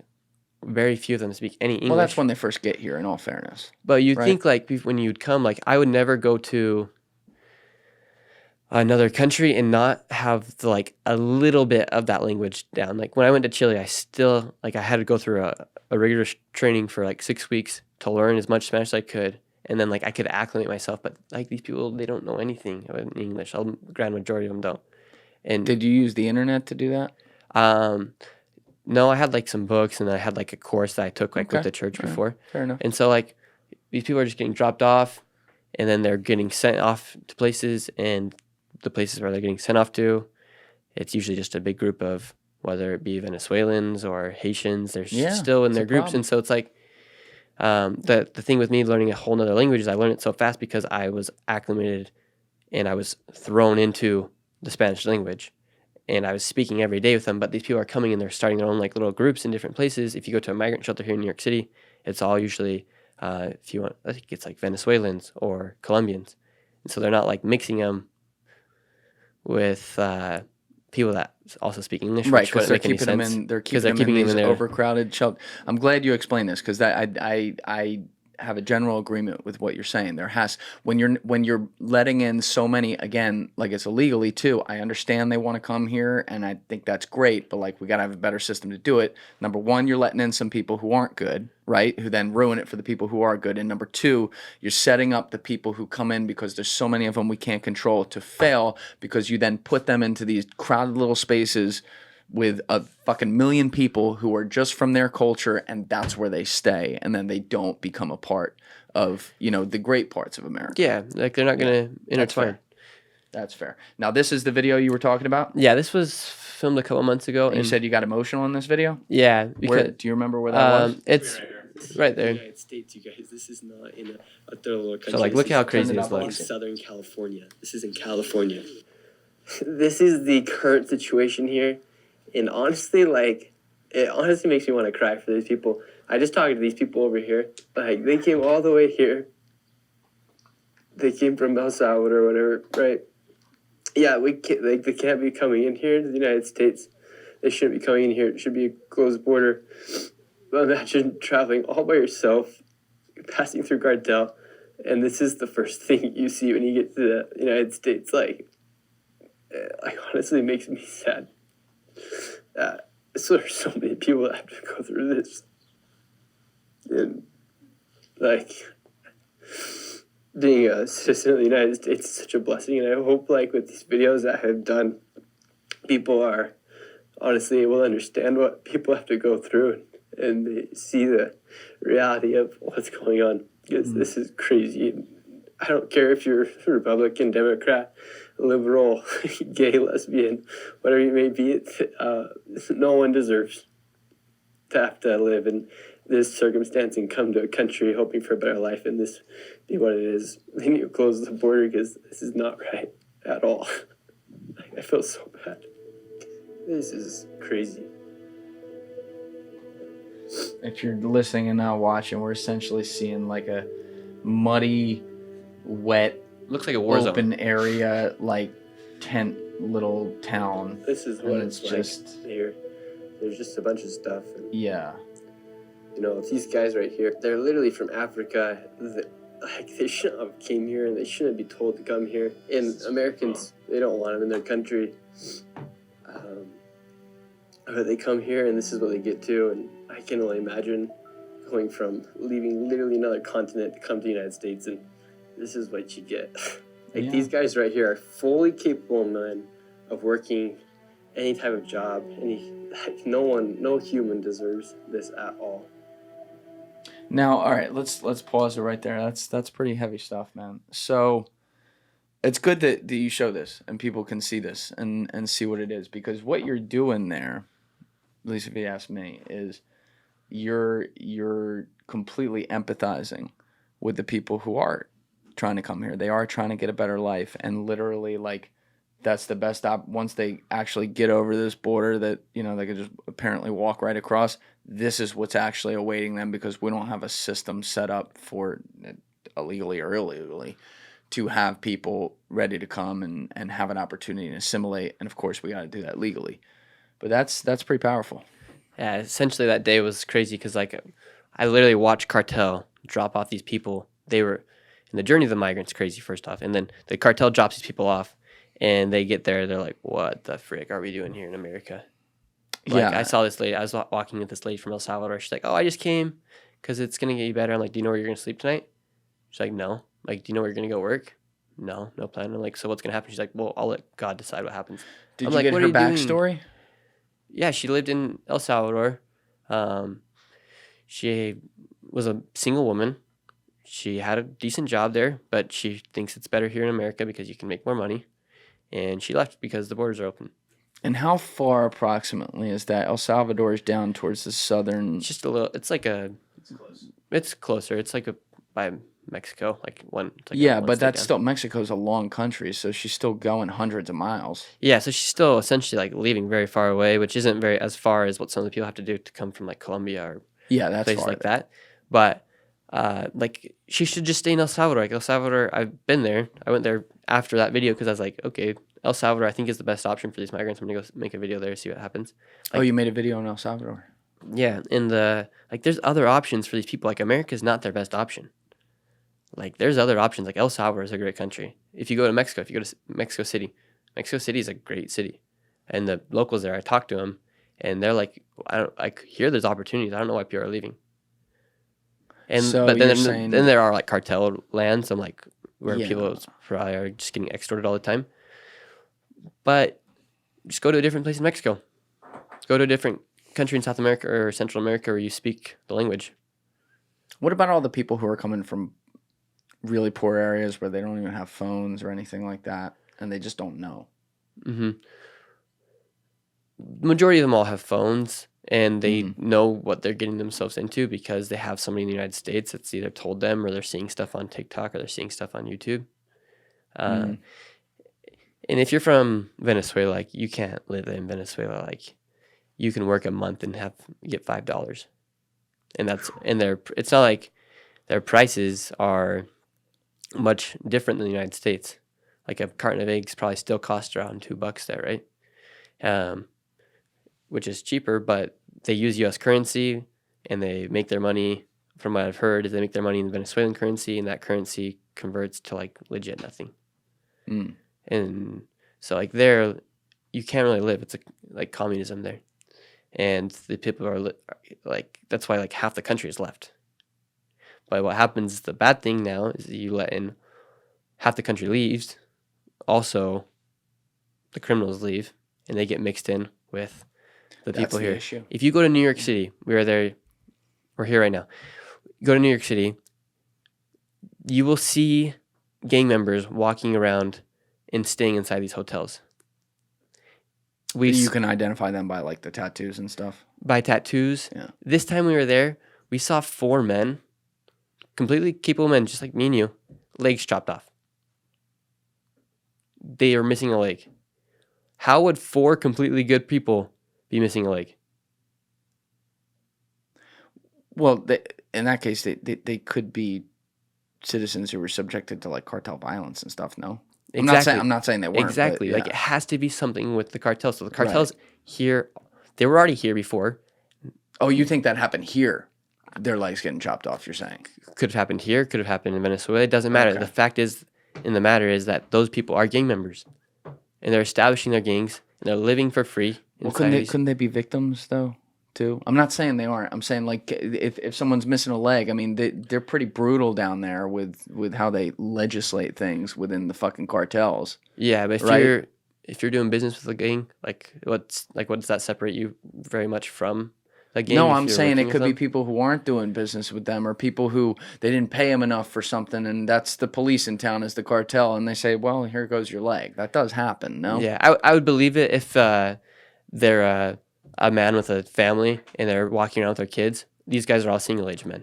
They're all by themselves. Okay, that's fair. And so, like, they're all, like, probably in their 20s, 25, and they have a leg chopped off. That's fair. It's like, something probably happened, and it's no coincidence that there's, like, 4 of you right now that don't have a leg. Yeah. I think, because what happens is when you let in people like that, and then, of course, they're going to do shit wrong here. They're gang members, right? And then, an American dies or something like that. We've seen these stories. They're tragic. It's horrible. And I understand why that then makes people extremely, extremely angry about the border. Like when I see stuff like that, I get Makes you angry about mad. it too. Yeah. And But how do we fix this so that we have a better system for people to legally immigrate? And let me qualify that for a second. Because like I complain about the border all the time too, and then I'm like, well, also how do I solve this on the other end?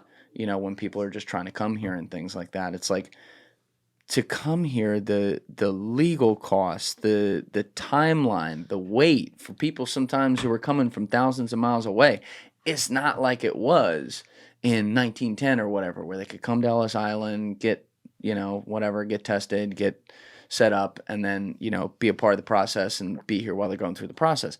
We make it so fucking difficult for people to do that. I actually have a friend right now who's an American I have 2 friends right now who are Americans who are having enormous problems getting highly qualified people, significant others here, to America. And one of them also is like a hardcore military dude, which is crazy. And I then see why people are going to our very broken border, which is a separate issue we're going to talk about. That's not acceptable. But why people are trying to go there. How do we solve that so that we give, the immigrant opportunity in America for good people a better chance in an easier way for them to do it? I wish I had the perfect answer for that. I think just the backlog is just there's so many people that are trying to do it, and there needs to be more employees that are like a bigger workforce of that area in the U.S. government to handle everything. But it's just like so many people how can you vet so many people? Yeah. And that I know people that wait like 20 years and they don't ever get it, Yeah. And so I think the best option is to maybe look for other options outside the United States. And I don't think the United States is the perfect country right now either. So I think there are better options in the world. And if you leave your country, you're never going to make your country any better as well. Yeah, and you know what's interesting though? And this is a real poison pill. Most countries don't let anybody in. Yeah. That should tell you something, right? You can't just now we've seen some issues like in Europe with that, but a lot of countries they got hard borders and they're not accepting people. Yeah, and there's one country specific in Europe, I believe it's Poland, and I know Sweden's letting a lot of migrants, UK's letting a lot of migrants. Mm-hmm. I think I can't be 100% sure on this, but I believe it is Poland, and they have the least amount of issues out of any of the countries right now in Europe. Why? Because they're not letting in migrants. They're not letting in any. Like they're the most secure, safe. Yeah, I'm always seeing videos of crazy stuff happening in like the UK with the migrant situation. Yeah. And so, like a country without a really strong border isn't really a country, because you just can't let everybody in, you know. Yeah. I definitely gotta agree with that. You know, like the thing that strikes me about our border here in America with our GDP, you know, fucking whatever it is, trillions and trillions of dollars, is that, as you were pointing out there, a lot of it's just completely wide open. You just walk right. There's not even like a little river there in some places. You're just walking right over like, oh, we're in America now. And yeah, and Border Patrol legit lets them walk right in. Like, I'm not sure if we want to get into that. Like, Well, let's get into it. What do you mean? So I've been to the border. I've been to the border in Texas, Arizona, California. I've pretty much been to all the hotspots where all the migrants come in. There are literally gaps in the wall where people just walk right in. No fear. They're smiling as they come across. What do you mean gaps in the wall? There are legit gaps in the wall. Like, they built this huge wall, right? There's huge gaps. A lot of times, like when the mountain starts to go up, there's be a big gap for a migrant to walk right through. This is the wall Trump was working on, you're saying? Yeah. Okay. And then in Arizona, like, there's literally just unfinished parts of the border wall, and people can just walk right through. Can we pull up a picture of that, Alessi? Go to parts of the border. my YouTube video. Go to the video where it's titled, like, I caught illegal immigrants crossing the border. You'll see. Oh, okay. And you'll see this gap. It's called I Caught Legal Immigrants Crossing the Border. Yeah. I think- Literally. Yeah. It's it has like, Pull that up. just go to my channel. It's one of the top videos. And so they have this border wall, and they're legit just like gaps, and then the gaps that are there, like, they can't fix them because I'm pretty sure Biden, like, right there, like, just a big old gap. 1.5 less. All right, hold on. Let's do this. We're pulling it up. Okay. And Where's then- the gap? So The cartel makes in this 10-second and clip. go to in that first section, the very And first here in start of state, the video, Arizona states. The start, Here the in very Tucson, start. Arizona, right very behind me. start, like Go, the first go back to scene. 0, 0. Like, Yep. look at the gap right there. Oh, so this is the wall, and that's a.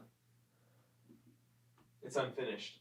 Yeah. Now, what about? I can't really tell from here. The parts where it is finished, can humans fit through in between those spaces? No, No. Okay. a baby could, but like a human couldn't. It's a basically big like a adult couldn't. prison wall, kind of like you. Yeah, can't the get wall's through actually bars. really impressive if you go down there. Like, you'd be really surprised. Okay, so these areas though are unfinished, so they just walk right through. Walk right through. Is that barbed wire on the other side?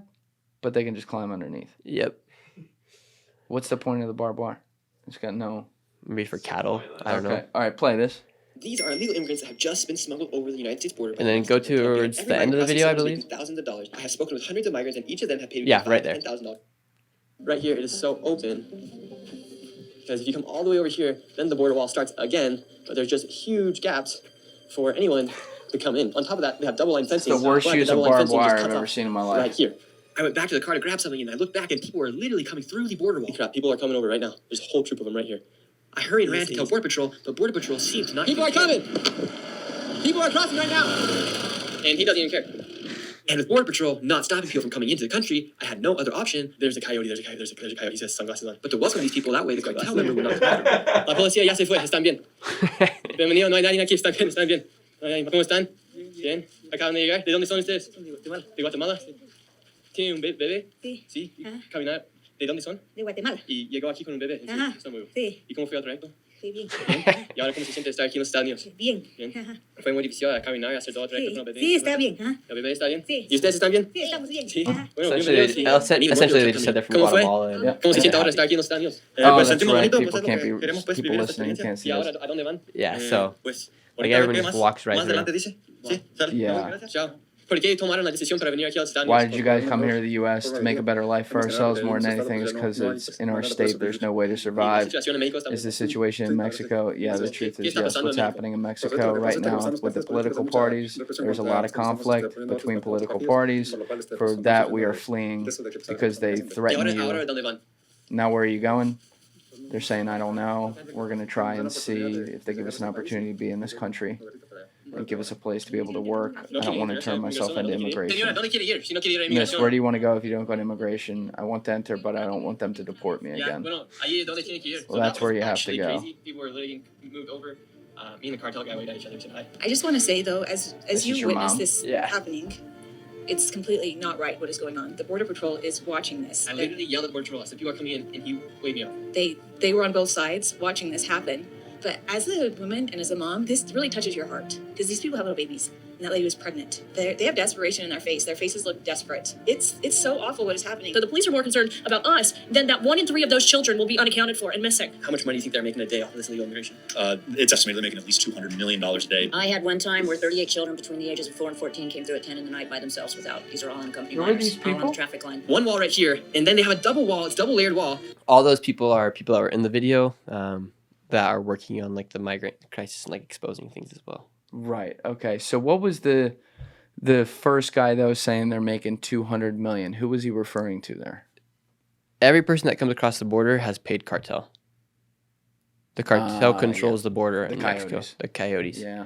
And so each person is paying anywhere from 5 to 20 grand across the border. Yeah, if someone's coming from like middle of Mexico to get to New York City, it's like 15K or something like that on average. Yeah. And before, because I've also spoken with an ex-cartel member, and before all this open border stuff happened, like they would smuggle the migrants through like secret entry points, and then from there they'd pay for a fee to be taken to another city. So they'd have like the cartel members here in the United States take them to a safe house, and then the safe house people would then help them get on a bus to like New York City or something like that. But now the U.S. government's just doing They it. take them to a safe house, like run by their same people. pretty Yeah. much. So the cartel has these little spots, and maybe it's not necessarily cartel, but they're being paid by the cartel. And I'm not sure if this still goes on now because the immigration has changed a little bit. But these people would get smuggled over in these like secret entry points, like in Laredo, Texas. There's like a spot where you get smuggled over, and then you can go like down into a tunnel and pop out at a mall. Pop out at a mall, Yeah, like the tunnel like pops out at the mall, like in the mall or like right outside it. like right outside. I haven't been to it, but that's what the cartel member was telling me. You got to make a video in there. Yeah. You might not live. But I it'll might be not worth live. it. So, like, I was super shocked. Safeway, Sicario.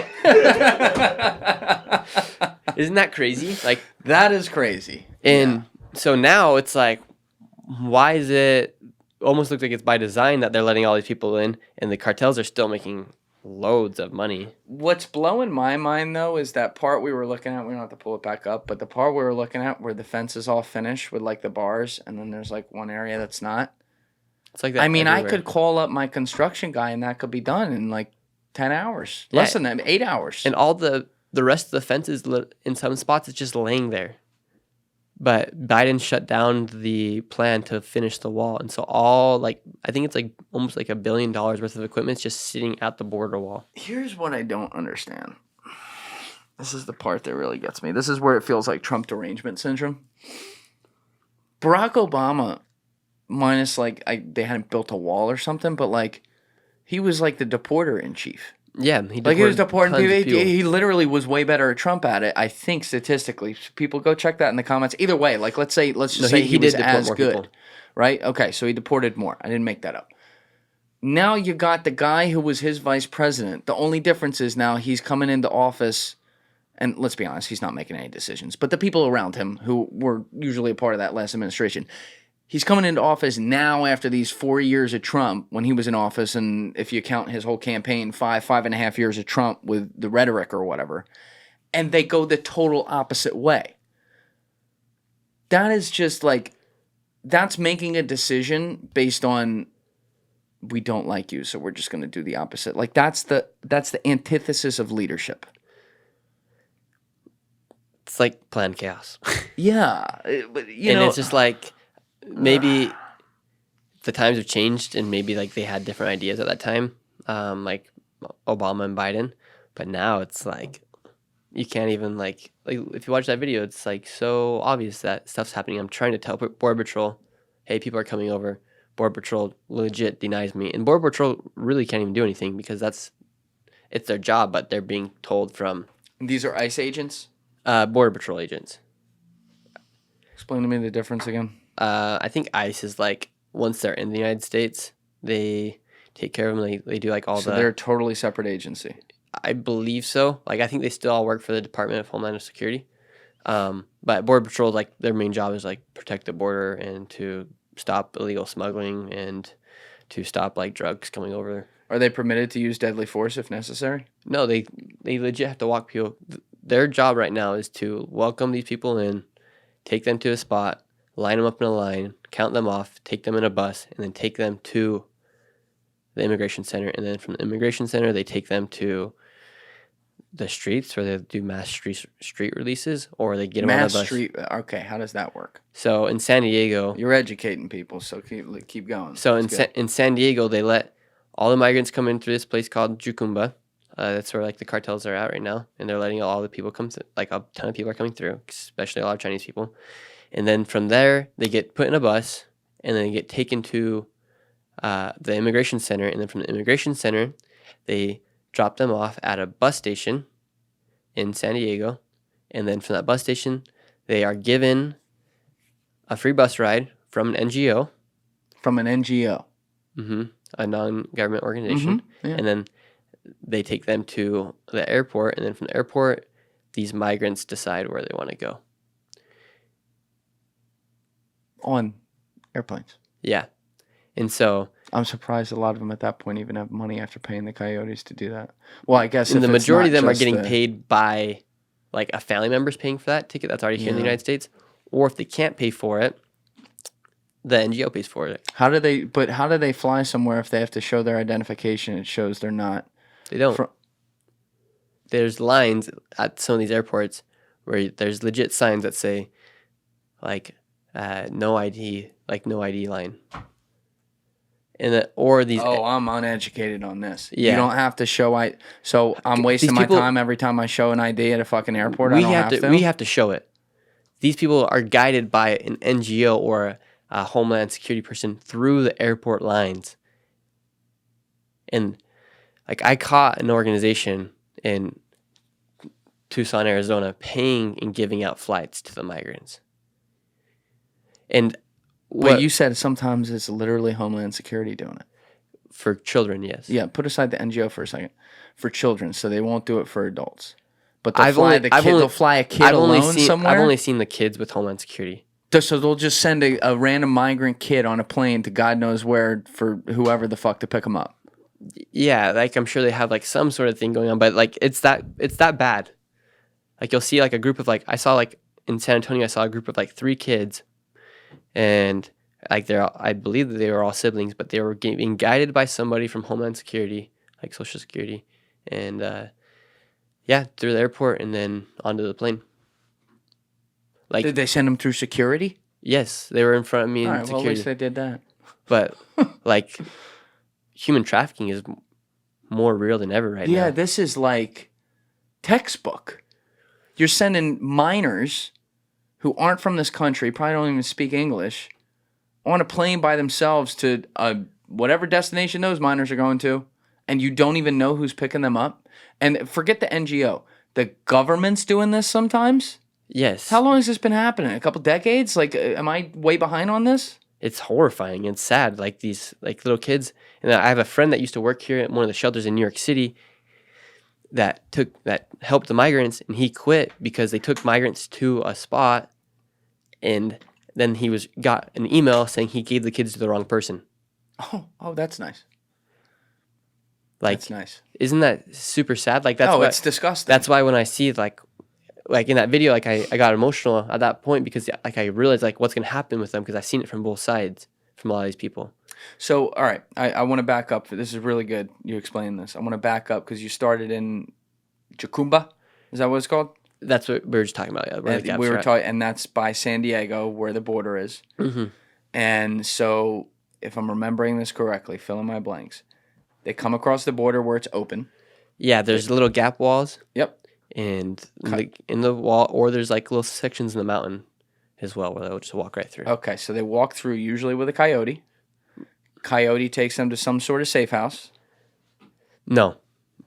The coyote takes them to the border. And then from the border, they walk on these trails to these spots where NGOs, That's Well, right. That's right. where the NGOs have set up these camps. I believe that the NGOs are in line with the cartel. I'll tell you why. Last week I was in San Diego. We go to this camp where all the migrants are at. This is like in the middle of nowhere. Like, this is a new spot. We go there. Right as I pull up, the NGO lady sees my face. She hurries and runs to all the migrants. Do not speak to him. Do not speak to him. And then we try to speak to the migrants. They won't speak to me, which is rare because usually they're all really nice. It's like they're not trained all to, really nice, but obviously. they've been now. I think because I've brought so much attention to this subject, they're being told from the cartels and from these NGOs, which I believe are in line with the cartel. And then I go confront I go confront the NGO worker. I'm like, hey, like, what are you guys doing here? Like, what? She's like, oh, we're just helping them out. I'm like, do you like realize like what you're doing? Like, she's like, oh, we're helping these people. I'm like, do you know what's going to happen in their lives after they leave this place? She's like, all these people are good people. Like, Oh yeah, all of them. like Every I single haven't one. met a bad person. I'm like, how long have you been doing this for? She's like, oh, I've been coming out here for like 7 months. I'm like, what are you doing? Like, do you work for somebody? Like, do you have a job? She's like, yeah, I have a job. I'm like, okay. And then after that, she shut down. She wouldn't speak to me. Well, meanwhile, she had like this weird cameraman who's filming me. Got a Palestinian flag on him. He's got like a mask on. He won't say a word to me. I'm like, dude, you're filming me. Like, let me talk to you. Like, let's talk. Like, what are you doing? What are you going to do with this footage? Like, I don't care what he does with the footage. But I'm like, you're filming me. I should be able to film you. Don't get defensive when I'm filming your person while you're filming me. Right. And then after that, we leave to go find other border spots. No more migrants come in that day. Do you have a name? Do you know what this NGO is called? Like the name of the company? There's a few of them. Can you name one right now? Catholic Charities. Catholic Charities. Yeah, go to this video. Okay, Go to yeah. this video right here. Yeah, let's start with the video. Then I want to do something after. Which There's video? right there. Walking around the camp. All right, hold There on. are Walk you guys blankets through what's here at this camp. from Just Catholic shelters Charities. Those built purple to be blankets here. are blankets from And Catholic the Charities. craziest thing is everything is funded by American Red Cross and Catholic Services. And here's the space blankets that they use to sleep at night here. And then blankets from that, So it's a for religious. everybody. And they even got so coffee for the them. Catholic Okay, pause that. Community Services, especially in that area in Arizona, they're the ones giving out these free flights to people, and they'll The take Catholic Charities are. yeah. So you think, and this is interesting. And so they'll take them like the border somehow, like they're in lines with like the border patrol because they have these huge encampments, like huge, where they're taking in all these migrants and they're giving them these free tickets. So you think it's called Catholic Ministries? Is that right? Catholic Community Services. Okay, Alessi, can you type that in? I want to see their website. Let's put that up on the screen. Catholic Charity. Yeah. Put it up where the video is. So that we Catholic can- Community Services. So that we can see this. Community Services. Okay. That's Yeah, because I don't Catholic know. Charities USA or Catholic Community? Catholic Community Services. Okay. This one. So not that one. Probably has to do with that one as well. Catholic Community Services. Type in that. Because that's what it's called in Tucson, Arizona. Catholic Community Services. Services and type in NGO. Try that. Catholic Charities Community Services. That looks similar to what we. yeah, just I think looked at. that- Open vague name. Catholic Charities. Like. Okay. Do Hit the about us. Who we are. All right.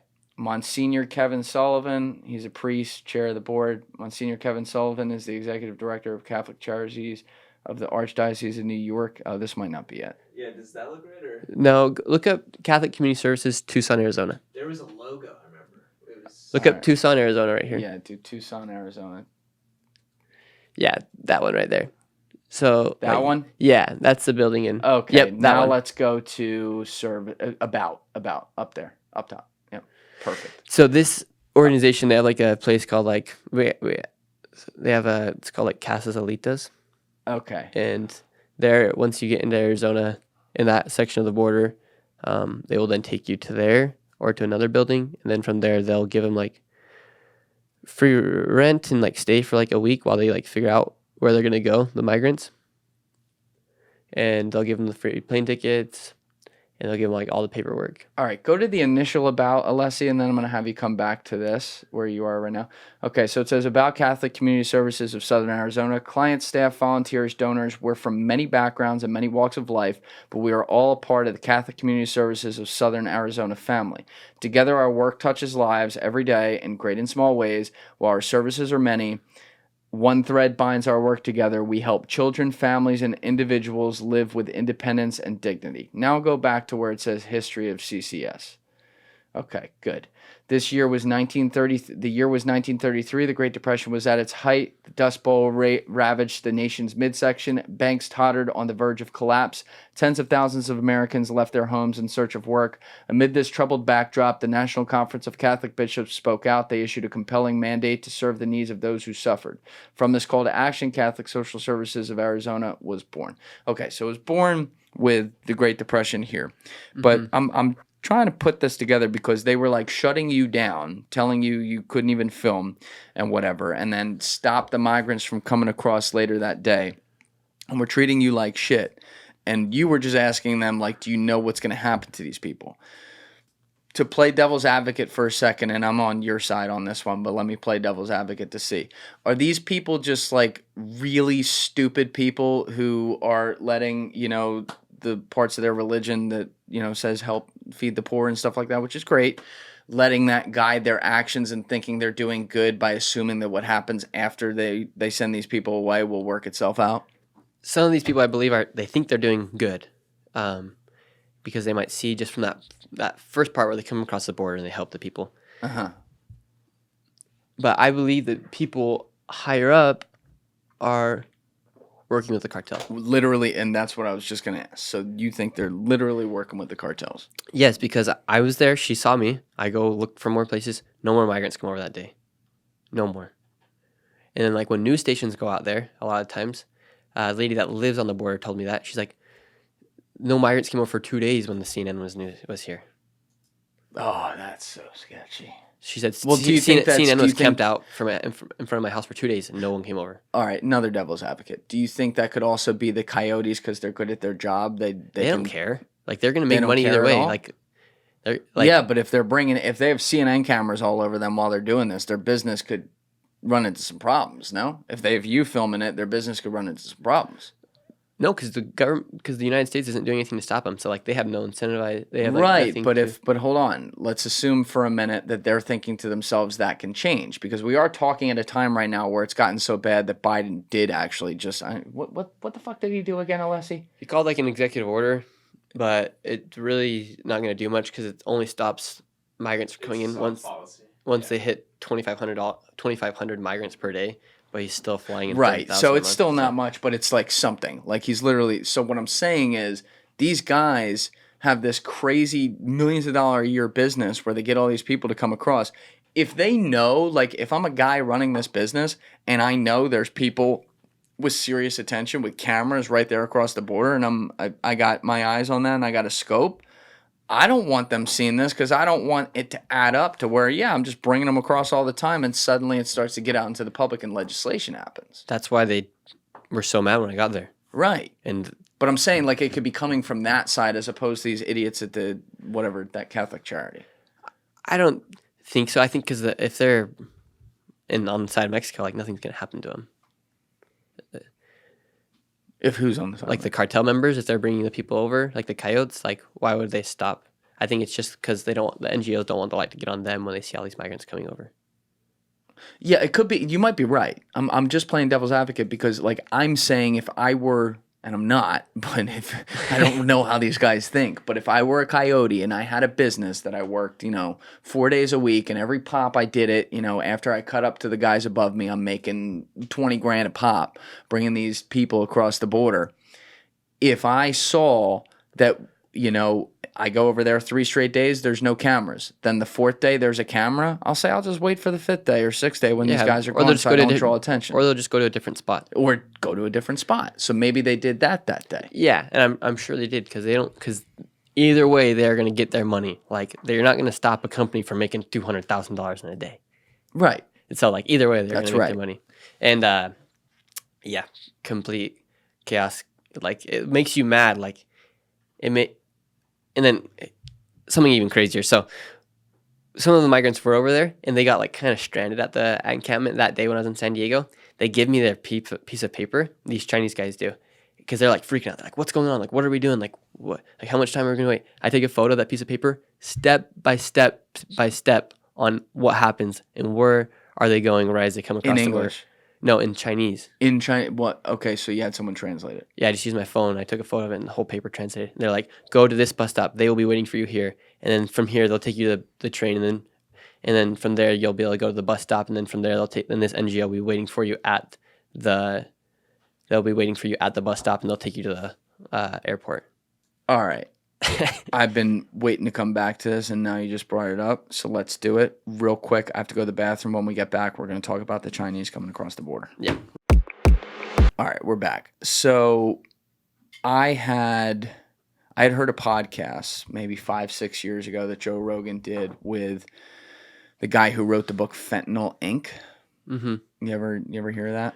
I haven't heard of the book. It was a very eye-opening podcast interview, because this guy was not a drug reporter or anything like that. He was like a culture reporter. He wrote about like music, and I forget what it was, but there was some story he was assigned that then somewhere in the story someone mentioned something to him about fentanyl, and he was asking him about it, and then got really curious, and it turned into this whole thing that turned into an investigation that turned into a book.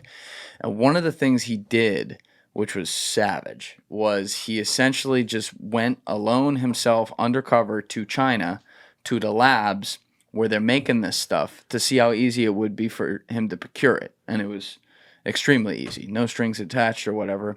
And what he was explaining is that then it ends up in Mexico and it comes across the border. Now, we're not even getting to espionage or things like that right now with another world power who certainly doesn't see things eye to eye with us as far as our governments go. But what you're talking about at the moment is people coming across the border with directions of what to do, and we don't know who the fuck these people are. And they could, listen, they could be peddling fentanyl. I'll even say that's probably not even likely. They're probably just putting that through the Mexicans at this point with actual cartels. But like, they're probably here doing espionage things, no? Nobody knows where the Chinese people go after they cross the border. You will not see a Chinese migrant at one of the shelters. They are all going somewhere. Do they have money on them, I assume? Yes. And I talked to this lady that lives on the border. Her backyard has a big gap in it. She says that Chinese migrants will come through and offer her money, and they'll pull out their wallets, and they'll have wads of $100 bills. And they'll be like, Wi-Fi, food, and they'll offer her money. And then she'll be like, "Where are you going?" And they'll say, camp. Going to camp. Going to camp. And they're not going to camp. Think about it, camp. What kind of camp could they be going to? And they're letting all these people in. You're saying they never end up there, though. You said that at the beginning, right? They never end up at the shelters, but they say they're going to camp. So what does that mean? Like potentially like their own military camp, potentially their own little camps where they're moving all these drugs around or anything like that. Like these Chinese migrants are not. You not go to New York City and you not see Chinese migrants inside the shelters. Do they end up at the airport in that whole system where the NGOs are walking them through security? I guess not Homeland, because you said Homeland only does kids. You won't see them there. If so, very few. Very few. So do you have that picture of the map of the directions? Yeah, I have that it. Translated. Mm-hmm. Can you pull that out? Yeah. Can we read it? Yeah, let's do it. Let's do that. That's the best way to do it, and then I'm gonna let you explain the whole thing. Yeah, and so like these. And can you send this to Alessi or text it to me, and we'll have it on. We'll have it on. If you can airdrop it. Yeah, airdrop it to Alessi, and he'll put it up on the screen right now. That's the best way to do it. Because while you're doing that, I'm gonna, so that you can do that. Just kind of add something here. I can't believe that it is not a bigger conversation, not even just like Chinese, but the fact that people from countries nowhere near South America are finding a way to easily get into, I guess, Mexico, right? And then come right up and cross the border in these places. Like it's like a worldwide thing, like, oh, we're going to come in here. And you're looking at a situation where I'm thinking from even just the highest level, espionage type scenario, this is how it happens. It's blatant though. That's the thing. It's blatant. Sorry, your mic's not on. I was gonna say it's just so blatant though at this point, where it's like everyone knows that. It's like you're seeing Chinese. So what are they doing? They have money. Like it just seems so in your face, where it's like this can't be real. And they're using. We always talk about like the idea of using like capitalism or democracy against us, like our own system, where they're coming from a worse system against us. This is a prime example. Right? And so everyone, and this is something everyone, no matter what the system is, can respond to in the world, but everyone's looking to make a buck, right? Walk up to someone who's got a shitty house on the border or something like that, you know? You hand them a few $100s, that's paying their bills for a couple months. That lady, she has nothing to do with them. Like, she's, like, just happens to live there. I actually did, like, a full interview with her, and it'll come out on my channel soon. But, yeah, she's like, this is horrible. Like, we can't even live in our backyard with peace because we don't know who's coming through our backyard. All right. So here's the translated thing. Let's zoom in on this. It's the first one, or Um, you want to see that? yeah, so that has all the directions of like all the camps where they're going. Zoom in a little more because I want to read the top of that, Alessi. Okay, so it says, So when you are, when our government leaves you outside without providing you with limited food, water, and medical eyes, if you find an urgent medical problem, please inform the volunteer or the patrol team immediately or call 911. You are located in one of the following camps. Is that a separate piece of paper?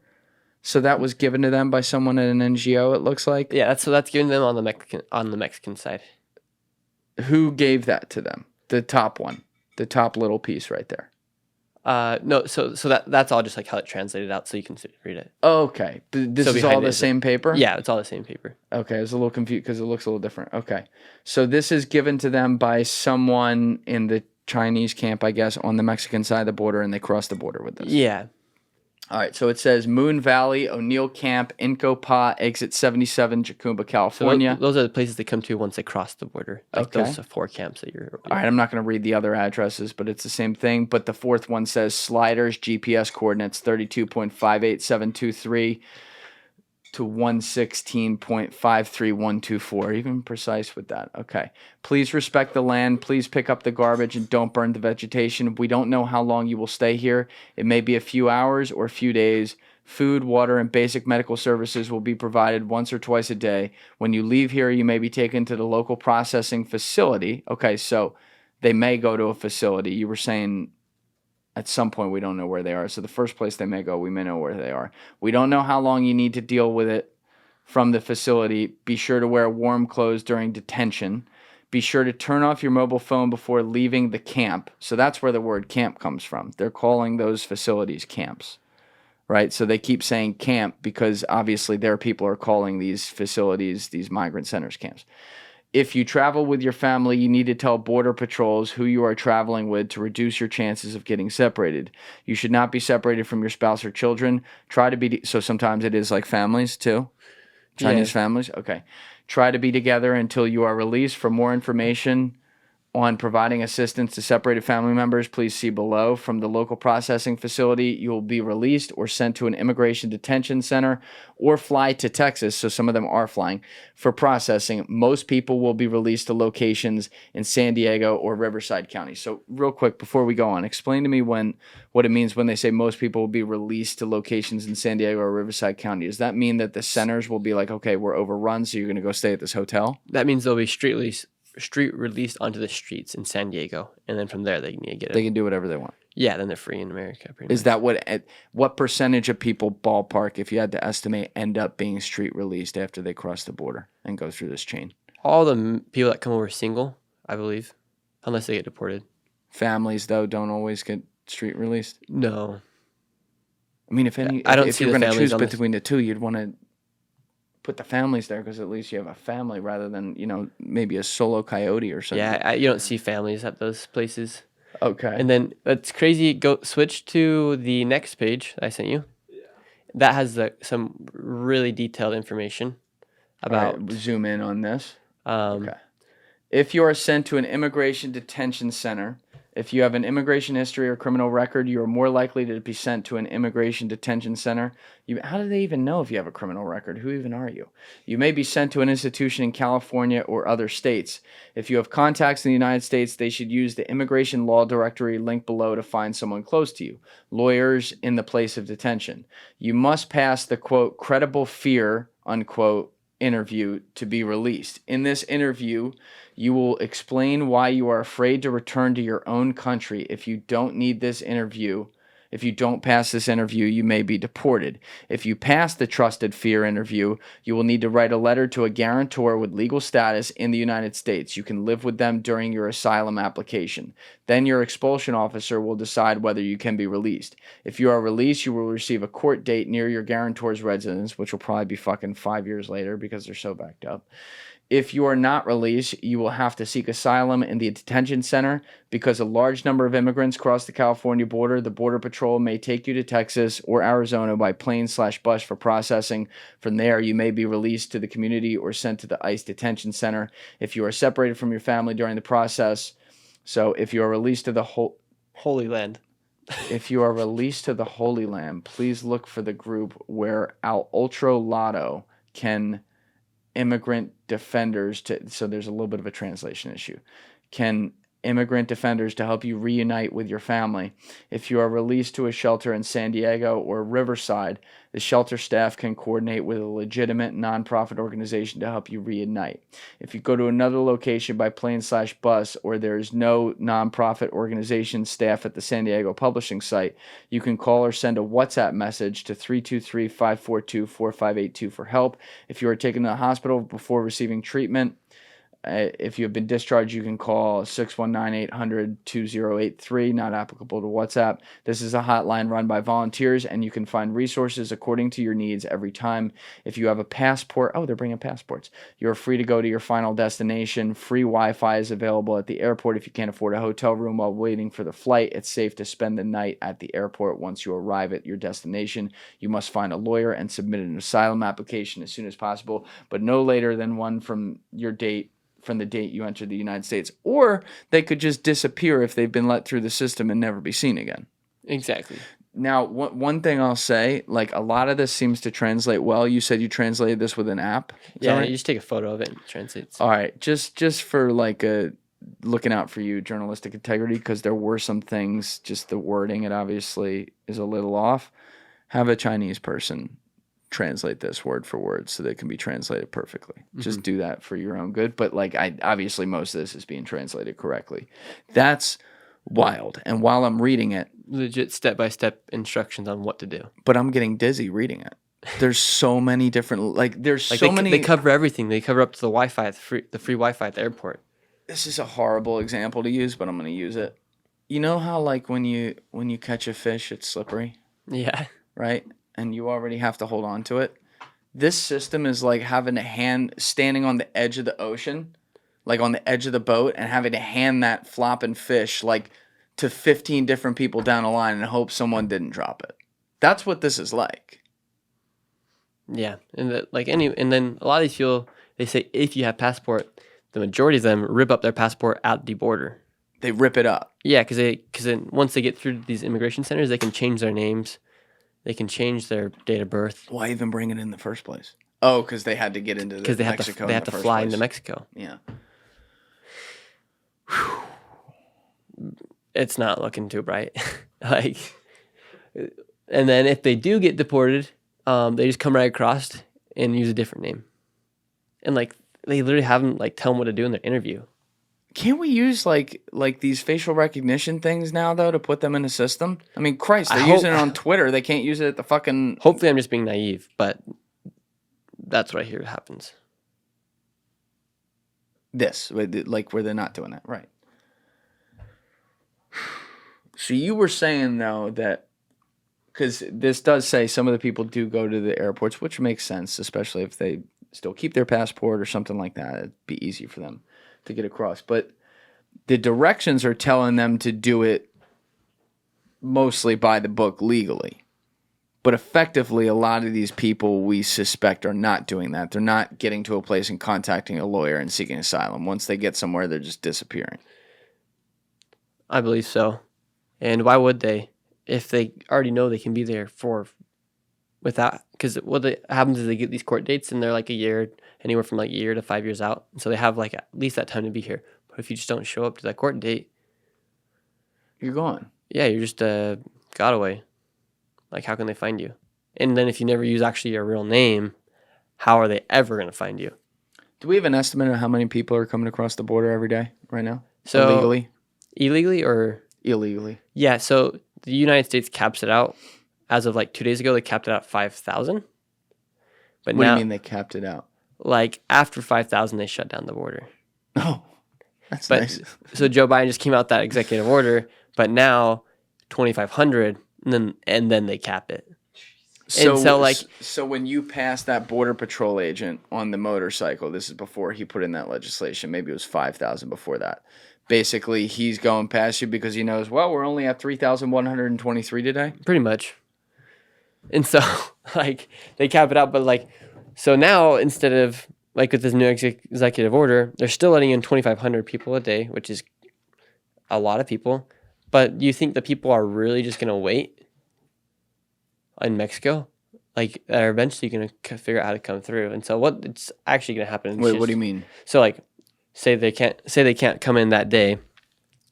They're just gonna wait to the next. Oh, day. they're gonna wait for And they just wait for the next day until it's their time. Like, I went to Mexico City to see what was happening as well, and like the Biden administration has also created an app called the CBP One app.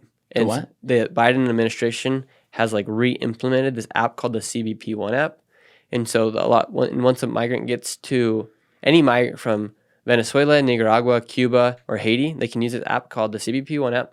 What happens is they get to the United States, they get to Mexico, and then from Mexico they apply for that app, and then once they get the approval for the app, they are given a date to come and present themselves at U.S. Customs, and then from there they're let into the United States. So now this is different than crossing the border illegally. So is this somewhat legal? Yes, it's like it's legal, but they're still bringing in, like, the United States of America is literally bringing migrants into America, and not even that. But do we get their actual name, who they are? They have to give identification. I'd hope so, but a lot of these people from these countries don't even have it because they've lost it. Ooh.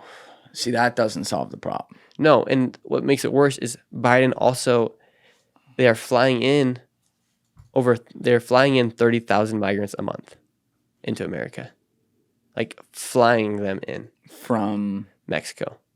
So what do you mean flying them in? In an airplane, through an airport. Like at Mexico City though, or like from the border?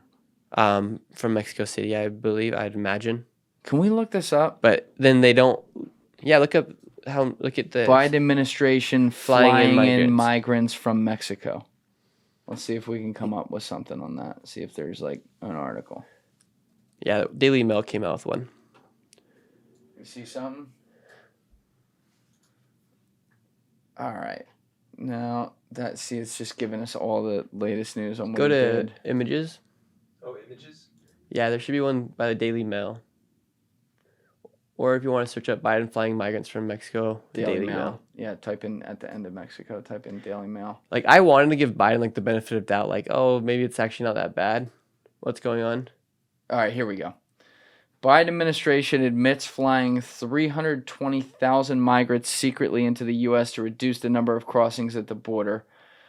Has national security vulnerabilities, in quotes there. So this is from March 4th, 2024. Joe Biden's administration has admitted transporting migrants on secret flights into the U.S., and lawyers for its immigration agencies claim revealing the locations could create national security vulnerabilities. Customs and Border Protection has refused to disclose crucial information about a program last year arranging flights for thousands of undocumented immigrants from foreign airports directly to U.S. cities. It means that while record numbers of migrants were flowing over the southern border last year, the Biden White House was also directly transporting them into the country. Let's scroll down. Use of cell phone app has allowed for the near undetected arrival Use of a cell phone app has allowed for the near undetected arrival by air of 320,000 aliens with no legal rights to enter the U.S. It comes after a controversy over a 2022 transportation program in which the administration used taxpayer money to move migrants throughout the country on overnight flights. Go down. Okay. Included in details of a Freedom of Information Act lawsuit first reported by Todd Brensman. The Center for Immigration Studies found Biden's CBP approved the latest secretive flights that transported hundreds of thousands of illegal immigrants from foreign countries into at least 43 different American airports from January through December 2023. The program was a part of Biden's expansion of the CBP-1 app, which you just talked about, which kicked off at the start of last year. The migrants were able, under Biden's expansion, to apply for asylum using the app from their home countries, but the Center for Immigration Studies notes that the transportation of these migrants directly to the U.S. is one of the lesser-known uses of the app. Aliens who cannot enter the U.S. legally use CBP-1 to apply for travel authorization and temporary humanitarian release from those airports. So what I want to know, though, because this looks bad, obviously, but what do they have to put into CBP-1 from a identification standpoint, and how legit is that? And then the ones who can't, who then would be requesting asylum, what does the process look like for them when they get on the ground? Are they being street released, or are they being brought to a center and actually questioned? I believe on the app they ask for their name and probably their reason and what country they're from. So if they're from Nicaragua, Venezuela, Cuba, Haiti, they automatically get asylum in the United States. So this app was created for them. And then once they get here, they are either put into a shelter, and they're given the option pretty much between Chicago, Denver, and New York. And that's like those three sanctuary places. They're given the option. Yeah. They get to decide. Yeah, and that's unless they have like another person who can host them. So, like, I wanted to give Biden the benefit of doubt, like, oh, like maybe he's like trying to do that. And then I saw this article, and I was like, okay, yeah, this is all by design. It doesn't look good. No, and you want to, I can keep telling you even crazier and crazier keep stuff. going. That's why you're here. So in California, now a migrant, when they get there, they get free healthcare, free college tuition. They get up to $20% on a down payment from the government for a house. Free college tuition. Free college tuition in California. Who the state's paying that? Government, tax dollars. Can we Google that? California. I met with on my last trip there. I met with mayor of one of the cities of El Cajon, right on the border, and he tells me this. He's like, they get 20% down on a house payment. They only have to pay that back once they move out of the house, and they get free college tuition, free healthcare. Whoa. Okay. So, like, it's not good by any means. Like wait, go up real fast. Oh, California, but do college tuition for yeah. And then they also pay for sex changes. College tuition, but migrants, immigrants.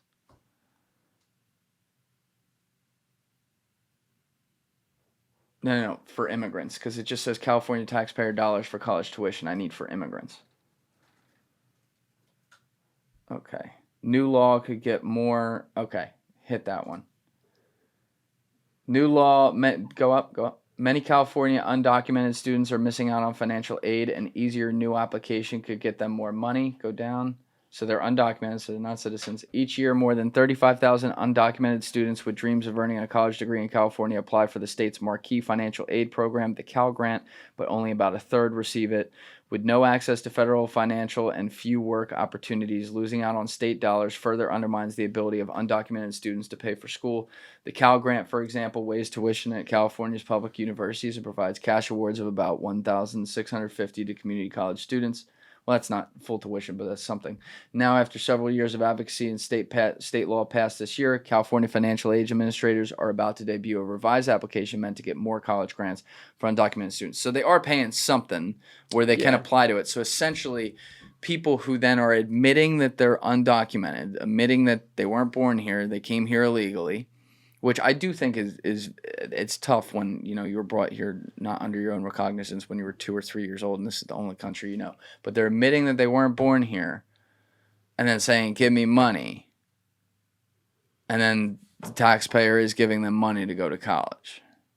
Yeah, it's essentially like rewarding people for breaking the law. And like, why, if you're a migrant and you live in Venezuela and you hear that this is all happening here in the United States, why wouldn't you come to America? Yeah, I agree. Why wouldn't you? And their biggest fear is that Donald Trump gets reelected. Because once that happens, Donald Trump is claimed to shut it down. So in these upcoming 4 or 5 months until election, like there's gonna be a lot of border crossings. Well, now he's at least making the appearance that he's trying to limit it. Yeah, but 2,500 people, that's still a lot. Fuck yeah. More than 500,000. What I don't understand, though, this is what I've never understood.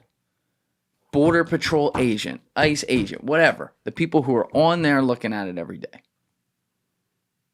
Their job is if they see him coming across, it's not to fucking shoot him or be an asshole or something, but the job is to be like, okay, you're coming with me. You're here illegally. That was their job. Right. But we have developed a system over the last 3-4 decades, whatever it is. Now they're just escorting people. To where, not even escort, forget that, because you're right, that does happen. But I'm saying, like, even just they see people coming across and they just go, okay, can't do it yet today. Yeah. That's crazy. It's really bad. And like they're getting their orders. Like I'm like the Border Patrol agents, like you go down there and you can tell they're like are fired up about what's going on too. Like they're angry because they're not even allowed to do their job, right? They when they became Border Patrol agents, I'm sure they all thought like, okay, we're gonna protect this border, we're gonna protect our land, or we're gonna protect America. But now they're being told, because it's not, there's like 3 levels to it. There's like first it goes the White House, like not Donald Trump. It goes the White House and like Joe Biden and his administration, and then it goes Homeland Securities, and then it goes Border Patrol. So Border Patrol gets they get all their commands from the top 2, and right now this is what they're giving them to do. Like let them in. Once we get to our count, we'll close the border for the day. Have you done content where you interview, even if they're blurry face Border Patrol guys? They can't speak to you. They can't. They can't talk to you. I've talked to the vice president of the Border Patrol Council, which is different. I think it's just like a group of retired Border Patrol agents that are now trying to do stuff. That this is when my first time ever at the border. He said it's all cartel ran, that all these people are coming over, they're bringing over drugs, everything like that, and nothing's being stopped. Nothing's being done to stop it. Like it just like kind of makes you mad. Like there's the human part of the migrant situation, as you guys saw in that clip of me crying. Like it makes you really sad, and then to know that like the government's like facilitating all this, and now to go deeper into the loophole, Mexico just elected this new president, this new woman president that is like super progressive, like socialist, and there were 12 candidates before her that got offed, that were killed. Yeah, that was awfully interesting. Who do you think she's working for? And if she is a high socialist, if that's what they're saying, and then they're the people that allow people to come into the border, like they're our border, Mexico, and say Joe Biden gets reelected, there's probably gonna be some weird things going on. Yeah, I strongly doubt that Biden will be reelected because he's so. I don't know. Like, you still think he could? I'm just looking at this purely analytically. I don't like after what they've done to Trump. They've made him popular with people. Yeah, Trump's probably more popular than ever, but I also make videos where I go ask people who they're voting for on my YouTube channel, and the majority all say Biden. Like, where are you asking? At New York City? Harvard, they're all Biden. New York City. Oh, yeah, of course. Duh. Biden. Even in Compton, some of them are Biden. Yeah, but like, this is where he already, they're going to vote that way. Yeah, but you'd think, like, after seeing all this stuff, they would be like, oh, like. I saw videos where you interviewed people in New York from different backgrounds on your videos where they said, nah, I'm voting for Trump. Yeah. You would have never heard that 4 years ago. Yeah, a lot of people were like, I've switched. Yeah. No, I think it's a joke. Like I think New York, like, is more Republican than most people think. But I think, like, the leaders. The state or the city? I've never been outside of New York City, so probably New York City. Like, dude, New York City's got some really cool people. Like, I love New York and the people. Yeah, I love And the city. It's great. yeah, a lot of people are fed up. Like New Yorkers tell you how it is, which is awesome. And a lot of them are like, now it's like, let's go for Trump. So there are some people saying that. Yeah, and some in New York. That's what I'm saying. Yeah, dude. there are Like, some people. And you're talking about hot button type places where it's like, they just like if you went out in the middle of rural country, they're likely to vote right. You go into the middle of an urban center, they're likely to vote left. You're still gonna have people that ideologically vote. Like when we talk about a blowout in this country, the biggest blowout was like I think Reagan on Mondale in 1984. He won like 500 electoral votes or something. Mondale still got more than 40% of the vote, right? It's a small shift that makes it a large move because 5% moves from one side to the other, it makes 10%.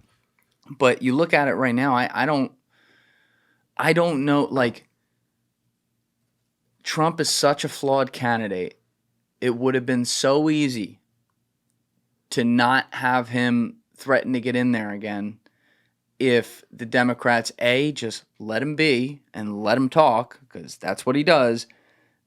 B, didn't make him a victim if they're going to go after him, which is what they've now done.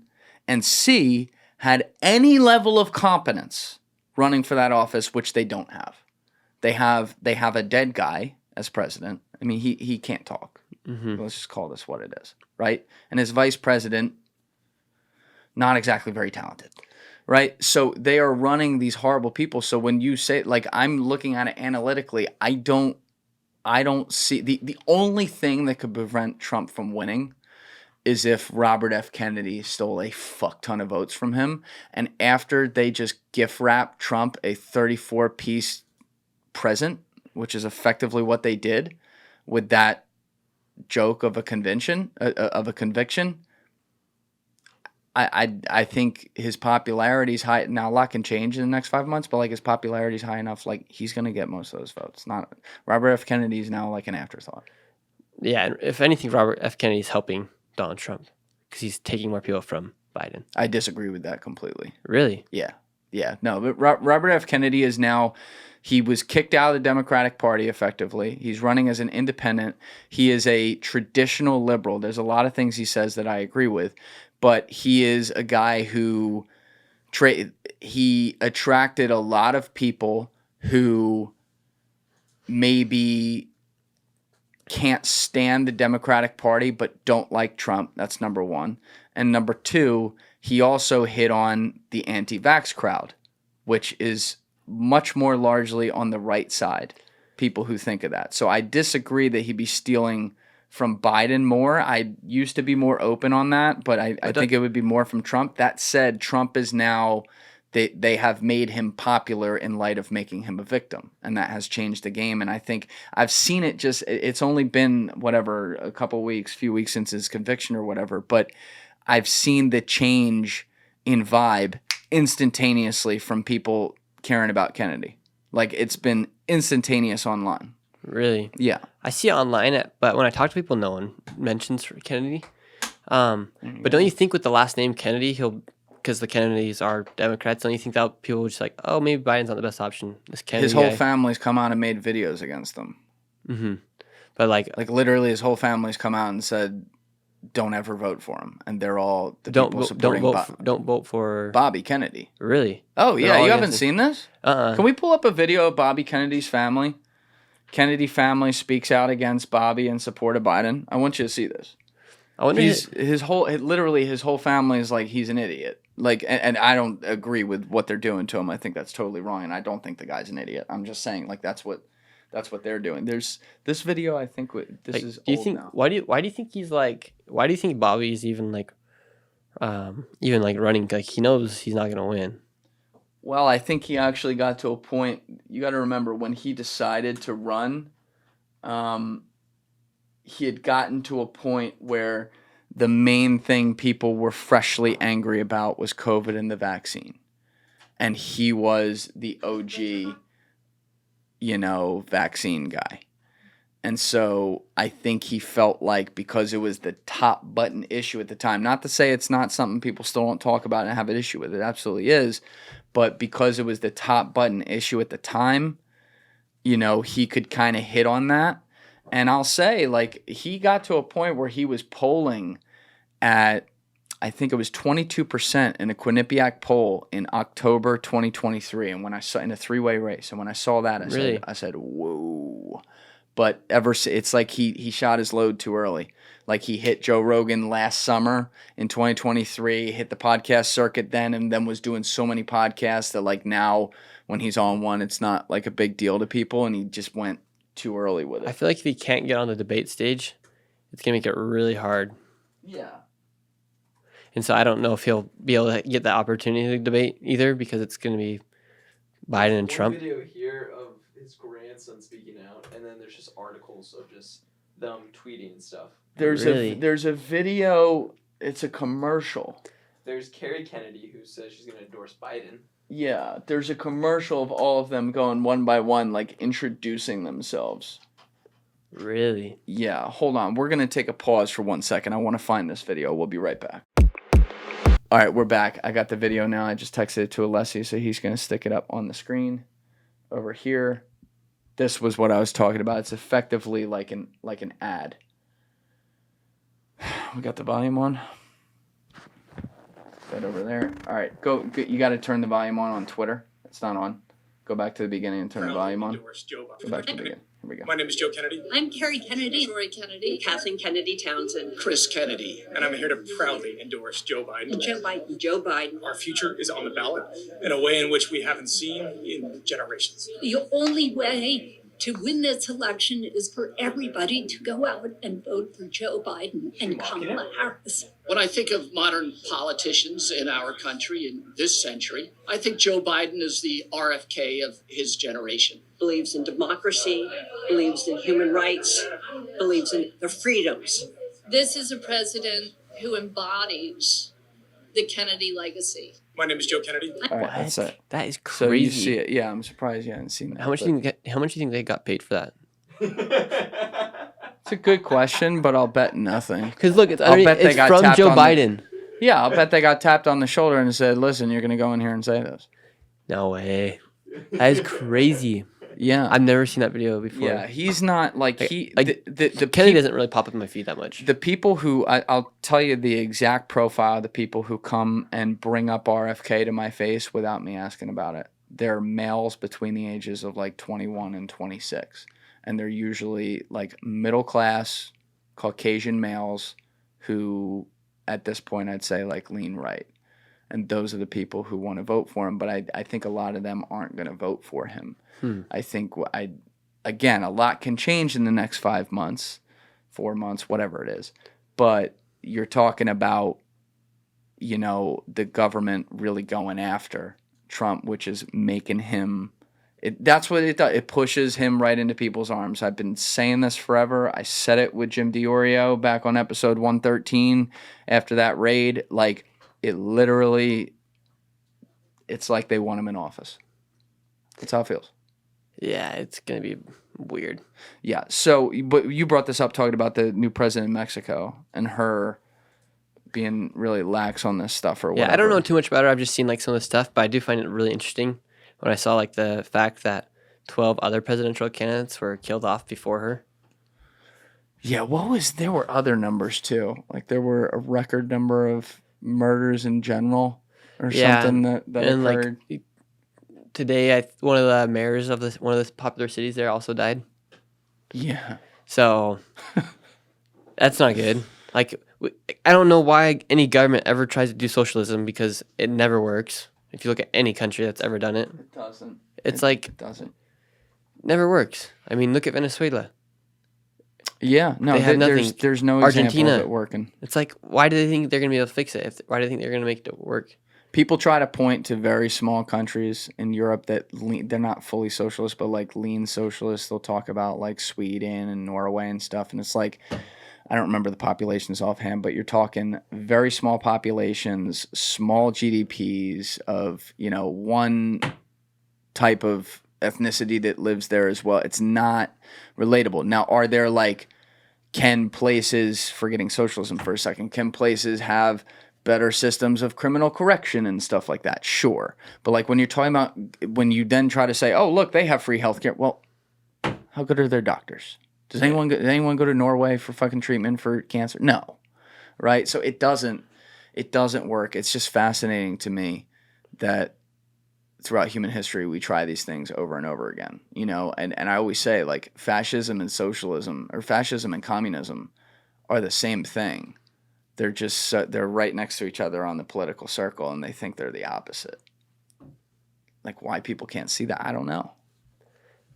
I have no idea, and it like worries me too, like, especially with them being so close to America, and like we know that stuff, like you're saying, it doesn't ever work.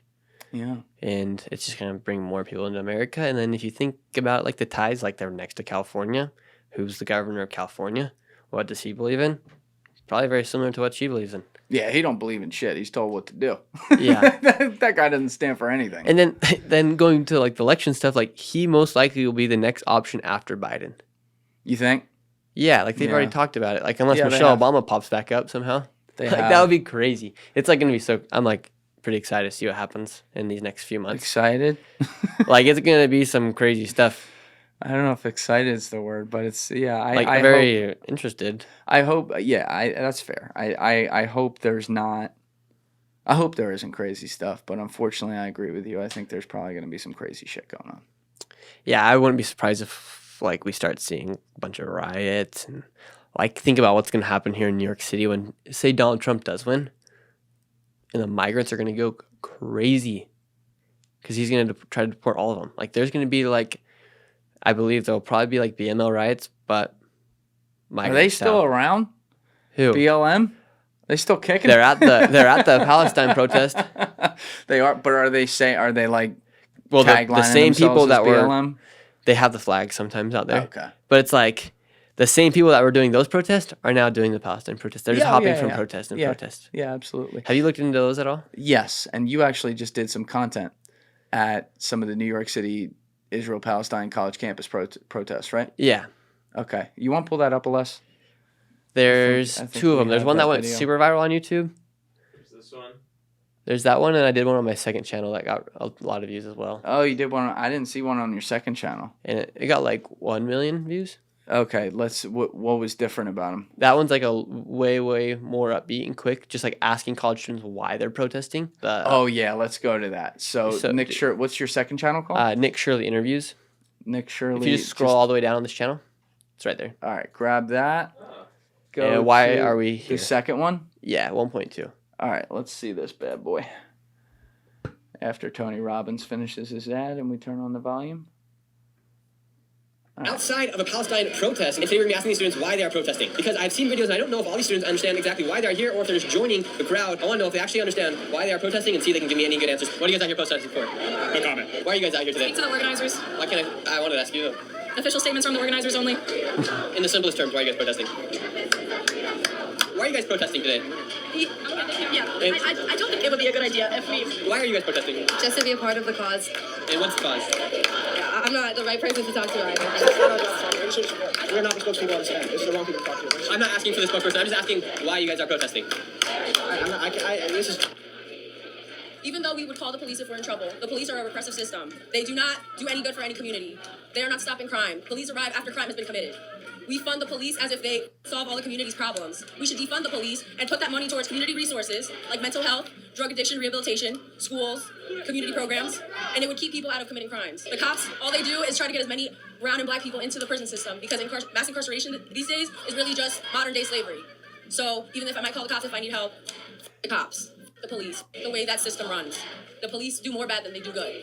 Oh, you would call them if you need help? Yes. So why are you guys protesting today? I don't want to talk to press, I'm sorry. They don't really want to talk. Why are you guys protesting here today? I don't want to do this, sorry. We're asking people why they're protesting here today. Because I want to see empire fall. What empire?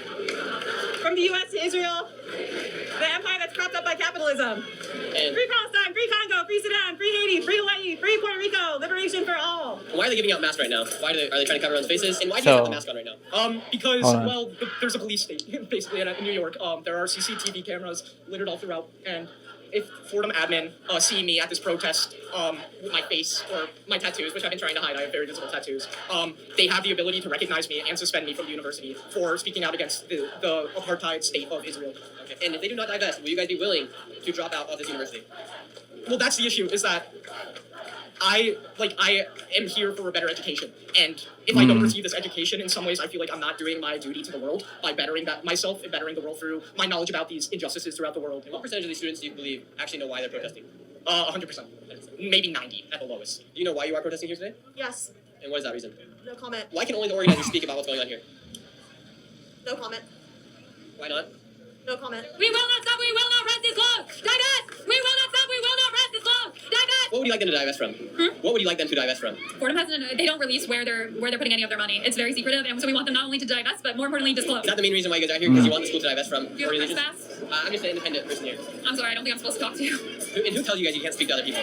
It's not like that. Why are you guys protesting here today? Because there's a genocide going on of the Palestinian people, and 17,000 people have been killed. Hey, she's letting me talk to her. And so why are you protesting today? Again, because 17,000 people have been killed, so that's why. And for the school to divest in funding companies that are providing Israel with weapons and arms. And what companies would you guys like the school to divest from? That's all. Do you think the majority of these college students know exactly why they are protesting? The majority of them know nothing. I grew up in Israel. I moved here 27 years ago. I've been to explosions. I've been to the shit. I don't believe in any God. I don't believe in any government. I believe in people. None of those people got their info. Okay? This is something that's been going on for years. None of them has anything to do with it, and none of them are going to lose anything where my parents sit under missiles. Not bullets, missiles. Right. So what I think about it, I think that's what white kids in America do. We have a country that's so good here, buddy, that we have time to bitch and moan. Yeah. And you don't need to sit in the shelter and hope it's not landing on you.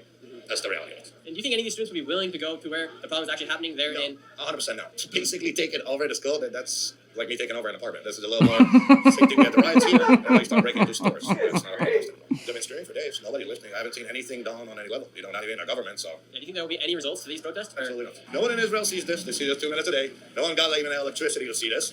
If you want to know your yeah. That's all. Like everything's history. Nothing is black and white. In your simplest terms, why are you guys protesting right now? I'm not going to give you like a specific answer. I have my own reasons. Many other people have their own reasons. All right, pause it right there. Some of our tuition goes to that. So, this is really, some of your questions are really good. And I think you're highlighting an issue here, which is that, I have a lot of issues with this conflict. Of course, I'd like to see it end. I think some of it is just, it's horrible. The whole thing is horrible. But literally the worst people in the world are the people who show up at these things, because they have no idea what they're talking about. The saddest part is people who are sympathetic of Palestinians in Gaza right now. I'm with you. But I'm not. None of these people have any idea what's actually happening. They're just doing it because they think it's the cool thing to do. And frankly, I hate to be this guy, but most of them are not good looking and cast-offy looking. And I think this is their best hope to be a part of something. Be a part of something instead of being a cool kid. Something that's extremely interesting, I learned this after the fact of filming these videos, is that the majority of those people are part of the LGBTQ plus community. In Palestine, they wouldn't even survive. Yeah, they'd literally be whacked. It's do they even realize why they're doing that? If I'm a person part of that community and I hear that that's the community I'm trying to support right now, I would not be there. You'd be like, you're crazy. Why would I support somebody that would kill me? Yeah. And I get the sadness of everything, but I also talk to people who are pro-Israel, and they say some stuff, and there's extreme bias. Yeah, so I heard your other video. I was trying to pause it to fact check the whole thing, because there was one guy, just everything you said, I'm like, that's wrong, that's wrong, that's wrong. And that's what happens. Yeah, both sides. And so and it's kind of talking to somebody from the right and talking to somebody from the left. 100%. Yeah. And these people seem obviously not my crowd, so who I don't hang out with, but they're not in the church out there with you. No, that has nothing to do with it. But it's they don't really know what they're doing, and they're just kicking rocks, yelling stuff, saying "F the police." I don't support that at all. Mm-hmm. And yeah, it's why are you guys protesting for something and for somebody that wouldn't even support you? Unfortunately, we're at a point, this comes up on a lot of podcasts now, but it's relevant to bring it up, and I like to hear how different people think about it. But we're at a point where, we've always had it really good in this country. I often say this country, outside of the war of 1812, has never been invaded, and it really shows. You know, obviously there's been an attack like Pearl Harbor, 9/11. Hold that thought for a second. But what happens is we get so stuck on our little island over here, where we have it so good in many ways, comparatively speaking, geographically speaking, that when we don't see a lot of these things up close, something like this isn't in our backyard, you know, the best we do is look through a social media feed that's algorithmically trained to give us what we want to see next. Mm-hmm. You know, we get real comfortable.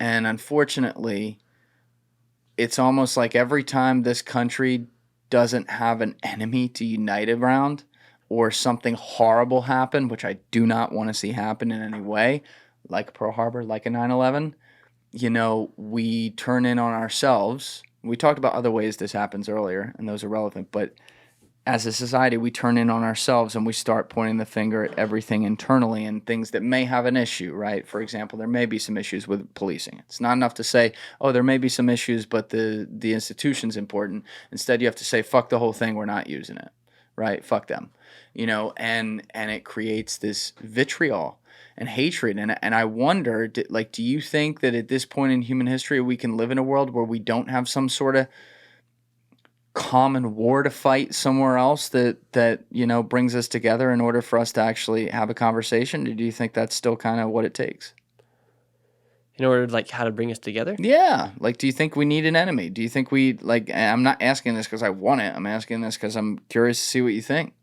You're out there on the streets talking to people. I don't think we need, like, something like this to unite. I think we just need to, like, respect everybody and what they believe in, and, like, respect each person for being a human being, and not pick a side, whether it's, are you pro-Palestinian, are you pro-Israeli, are you for Trump, are you for Biden? Like, there needs to be, like, some sort of common ground, but we know that's just not going to happen. But I think America people, if they don't want to support America, go somewhere else. If you want to be here in America, stay.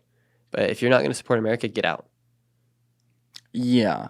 Like, a lot of these college students that are at these things, like, they might, like, support America, but if you want to really support those people over there, screaming at a wall at a college is not going to do anything. It's not going to do anything. Anything. And it's like, my 5-year-old cousin knows that that's not going to do anything. And there's 100 college students that are paying $50,000 a year to do that. Yeah, they feel broken. In your other video, and I always see this at protests, but the other one you did on your main channel, you know, I think there was a point where they were like forming a human chain to keep people out who they thought weren't in, and the way that the leader had to chant each thing they were going to do and made the people chant back. It sounds like 1984 when you see stuff like that. Like, people who literally are fucking robots, like, will do what person in the middle says. It is a little scary to see that. Now, they're young. Like, I was dumb when I was young. These are all 19, 20-year-old kids. But still, like, some of them are at good schools, right? Like, they're supposed to have a brain up there. Yeah, like, my parents want me to go to college, and I'm like, I see these college students right here. I don't want to go to college to hang out with these type of people.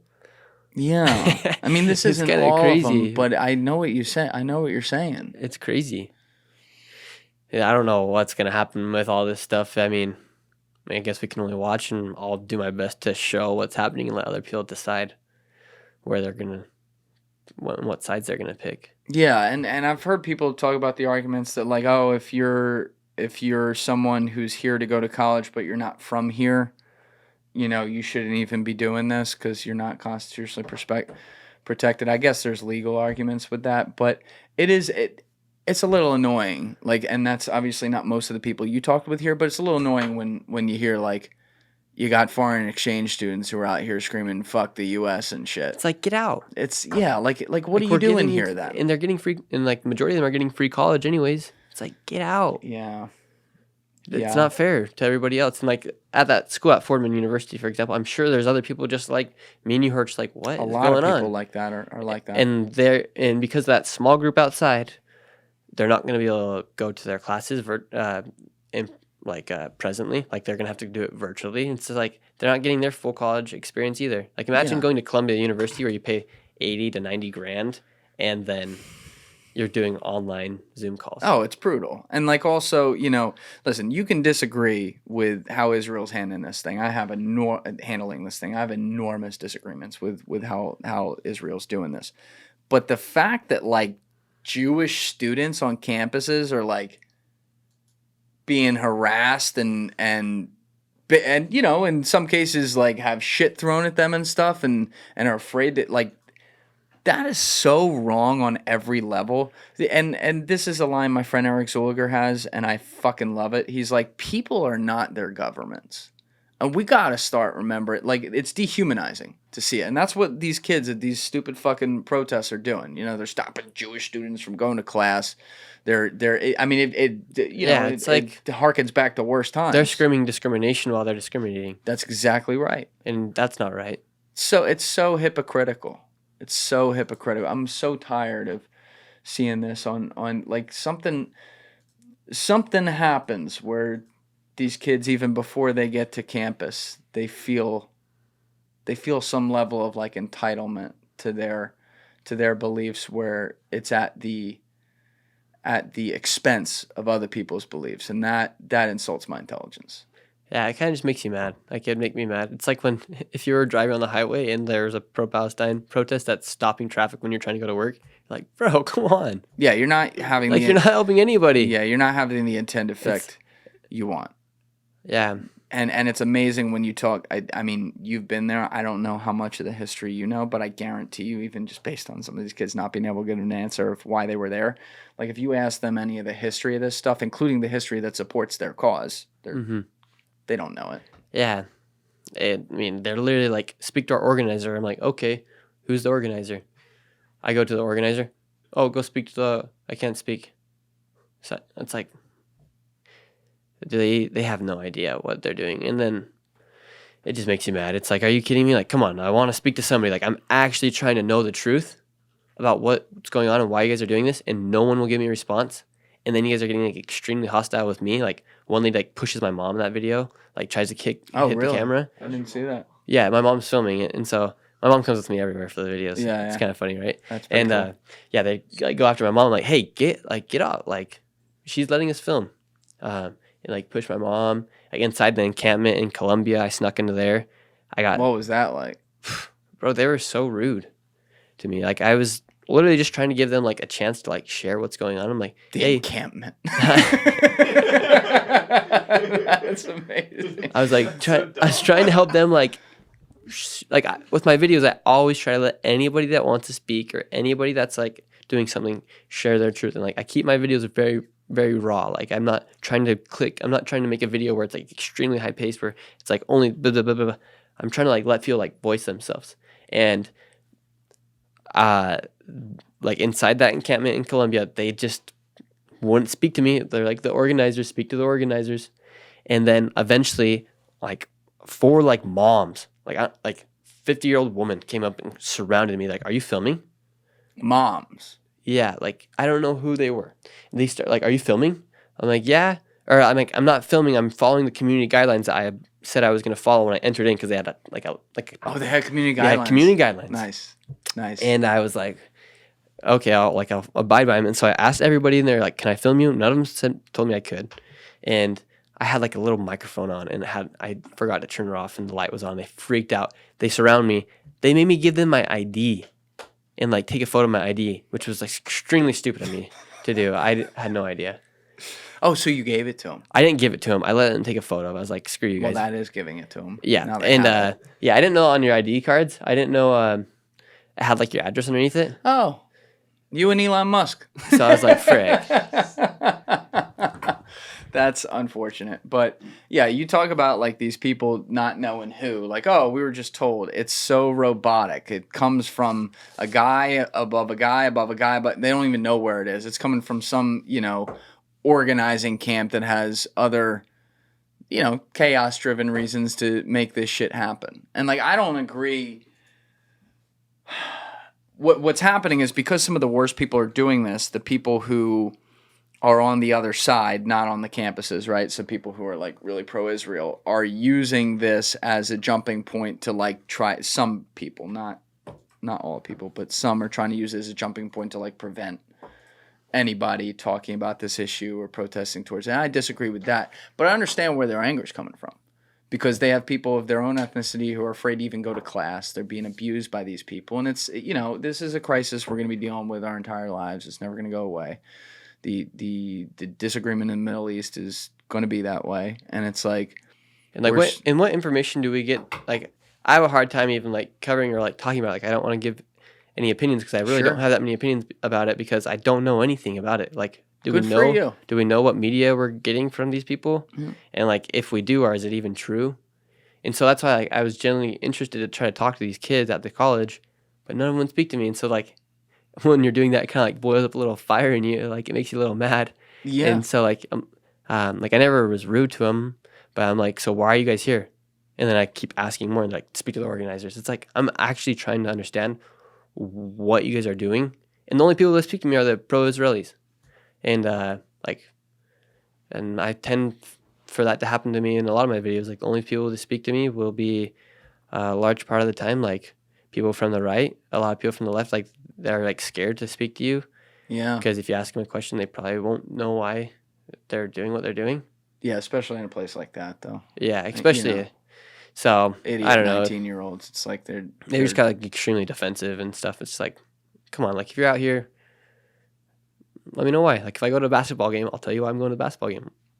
Yeah. I'm going to watch my favorite player. I appreciate you saying that though. That like if you don't know as much about something, you're not gonna like on the border. You've been covering that forever, but you're not over there covering this war or something, or following it as closely. I should say, you're not gonna inject as much of an opinion on it. It just, unfortunately, those people don't behave the same way. Mm-hmm. And that's what's really sad. But I mean, I don't know. I wonder sometimes where this stuff comes from and what the end goal is other than just chaos. But these are the types of things that they sow attitudes that then live forever in people. So there's always going to be people now who see everyone who supports Palestine as like those idiots right there. There's always going to be people who see everyone who supports Israel as fucking Miriam Adelson asking Trump to annex the West Bank. Mm-hmm. Right? And that's it's hard because those are the only people that are like willing to be like seen. Like I'm sure there's like a lot of other people that are like really peaceful and they like really want what like the pro-Palestine people that like know their stuff, but they're not going to be there out in the street because they realize it's probably not going to do much, right? Yeah. And so it's just like yeah, it's interesting. And like when I do those videos, I try to like go and not really have much opinion, like learn. Like when I went to the border for the first time, I had no idea what was happening. I just went and spoke to people. Doing the same thing when I went to Kensington, Philadelphia. Yeah, you did go there, but you couldn't release the video, right? No, not yet. Demonetized. Yeah, and so like I go to these places and I don't really do a ton of research before because I just want to like first get like the baseline of information from the people at the spot before you get like the bias from some article or from some other YouTuber. And what was Kensington like? Crazy. I'd never seen something like that. Like that drug trink that they're mixing, or that like the fentanyl and like the xylazine, the trink that's getting mixed in the thing. Like that's scary.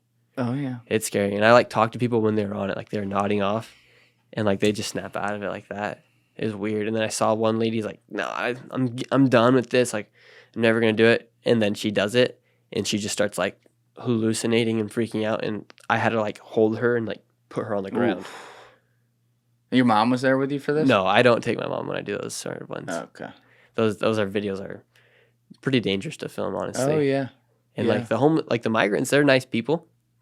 A lot of times the homeless people are not sober, and they're like very gets nasty. It gets nasty. Like they'll start throwing stuff at you, and it's not as fun to be around. Yeah. Now, did you say earlier? Did I catch this? You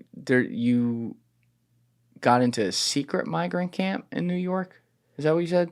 Yeah, so this loop around here in New York City, we're going, there's over 200 migrant encampments. So this in New York City, just alone in the 5 boroughs. And so this video that I'm going to coming out with in these upcoming weeks is we went and found like a bunch of the secret migrant shelters that are in New York City. And where, well, you're not going to reveal where they are, but they're everywhere. How did you find them? If they got mopeds outside, and if there's people just puttering around outside of a hotel, it's a migrant encampment. It's a migrant shelter.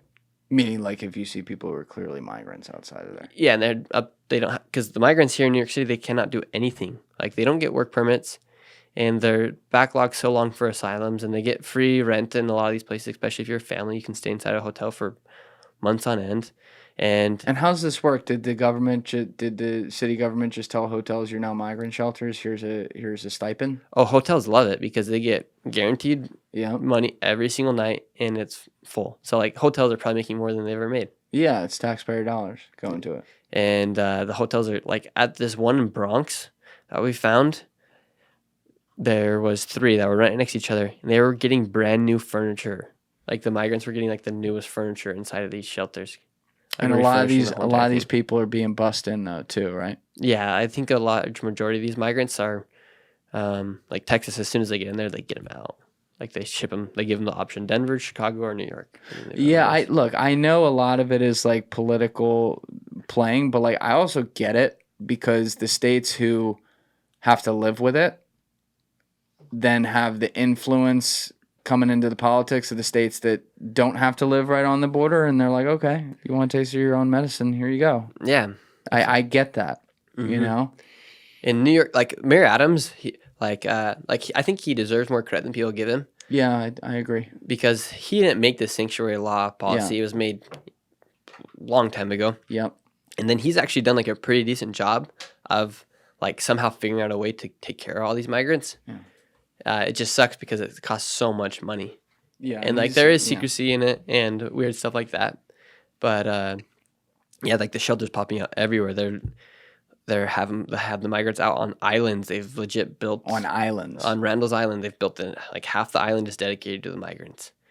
On like another place in Floyd Bennett Field, like a huge, like 4 giant tents with like 1,000 up to like 600 people in each. I heard about that one. Yeah, that one's pretty crazy. And is there crime going on at these places too? Oh yeah, like I did a video where I like lived with a migrant for like 24 hours, and I just can we pull took that him up? Took him about like they wouldn't let me sleep inside the shelters or anything like that. But he's like, America has let in all of the garbage from every other country, and he's like, one of my people I was sleeping with was stealing clothes, and it made me so mad because we're here. Second channel or this channel? It's right here. It says, "Go down to the left. We wish we never came." All right, that one. All right, let's turn You this said on. I can exchange a concert ticket if I. And he's essentially says like America has let in all the garbage into America. Video AI. It's not going to get any You go better. to like from this moment on. Where he wants to go. This is a long video. So like this migrant right there. What do you do during the day? During the day, nothing. So skip to like maybe like 3 minute mark. 3 minutes. Or you see me and him walking him. All right. Good. So he talks about how bad the service. The rules that they make, the food is terrible. So many things. Did you have a family in Ecuador? Yes, I have a wife there and my 2 children. Where are they? They're in Ecuador. I'm alone here in this country. How did you make the decision to leave your country to come here, knowing that you were going to leave your family there in Ecuador? After I had anonymous calls, threatening calls, and also extortions, I experienced many there in Ecuador. And your idea was to come here and work to send money back to your family? Of course, I came here to work. First work and do things correctly in this country.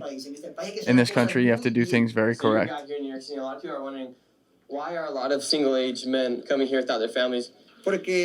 Because I didn't have the money to bring my family. And right now, if you had the opportunity to leave New York, would you leave or stay? Of course, if there was an opportunity to go somewhere else, I would go. Now I realize that everything is not as good as it sounds. You think you'll be able to come to the USA and get 2 jobs and work until 10 at night. But the reality is that it's very, very hard, very difficult. Can you imagine Americans wanting to do that? It's not the same as I thought it would be. Life here is different. It's different. Here in this country, I can earn 200 in a day, and that 200 I would make in one day in Ecuador. What I can earn here is $200 a day. I could earn in Ecuador in my business and other things. So you're actually earning less money here than in Ecuador? Yeah, I make the same that I made in Ecuador. Why don't you leave to go back to Ecuador? Because it is very dangerous in Ecuador. Ecuador is very dangerous. This is where he talks about. There are many people who come to do bad, to make people look bad. There are many people from Venezuela who have come to this country to do bad things, and for everyone, we pay the price, all migrants. They didn't come here to do good. What they come here to do? There are many people who came to do evil. The country has now collected all the garbage that comes from other countries. All garbage that comes from other countries the United States collected. Many people with bad backgrounds. There in Ecuador and Venezuela, they were criminals. Here they are not. Interesting. In one shelter, I stayed with an Ecuadorian migrant. He even lived next to me. That person came stealing every day. Shoes, clothes, and it made me angry. I was right about to report him to the police so they could take everything he had stolen, but it made me furious that he did not come here to do good in this country. Rather than he came to do evil. All right, let's close it. Let's cap it right there. Okay. Yeah, so, you know, there you go. So, like, America's letting just so many people, and nobody knows who's coming in. And like he said, legit, he used the word garbage. Like, we have collected all the garbage from other countries. How often do you talk to people when the cameras aren't on yet who are honest like that? A lot. Like, a lot of times, like, before I do the interviews, I try to talk to them because I don't want to just, like, pull up the camera and start speaking to them. And they're also just, like, kind of mad that they even came to the United States. And they are also, like, a lot of bad people have came. Who are the people running these migrant centers? And do you ever really even see them? So here in New York City, I believe it's, like, the government that's running them through other organizations. Like, each migrant shelter is also paying for security for each of these migrants. Like, they have at least, like, 4 people at the door when you go to one of the shelters. Like a dude, like a bouncer at a club kind of deal? Exactly. And you show him a wristband to get in. And so, like, let's go to Labo. Like, they're getting, like, such good treatment from the people here inside these shelters, like, so protected. And like, just imagine, like, all the security. There's over 200 shelters here in New York City, and they're paying for 24/7 security with, like, probably up to at least 10 people every minute. So, like, a lot of money. And did you hear about the new congestion bill that New York City is passing? So, like... Oh, wait. Yes, I did. But talk about that, please. So, like, New York City, obviously, because they're spending so much money on the migrants, they have to figure out other ways to make money. So, New York City essentially started up a new startup on, I think, June 30th, and it's going to make them $1 billion a year. They're going to charge everybody that comes into New York City from one of the surrounding bridges, $15 just to come into the city. And then if you're, like, have, like, a work van, you have to pay up to, like, $30.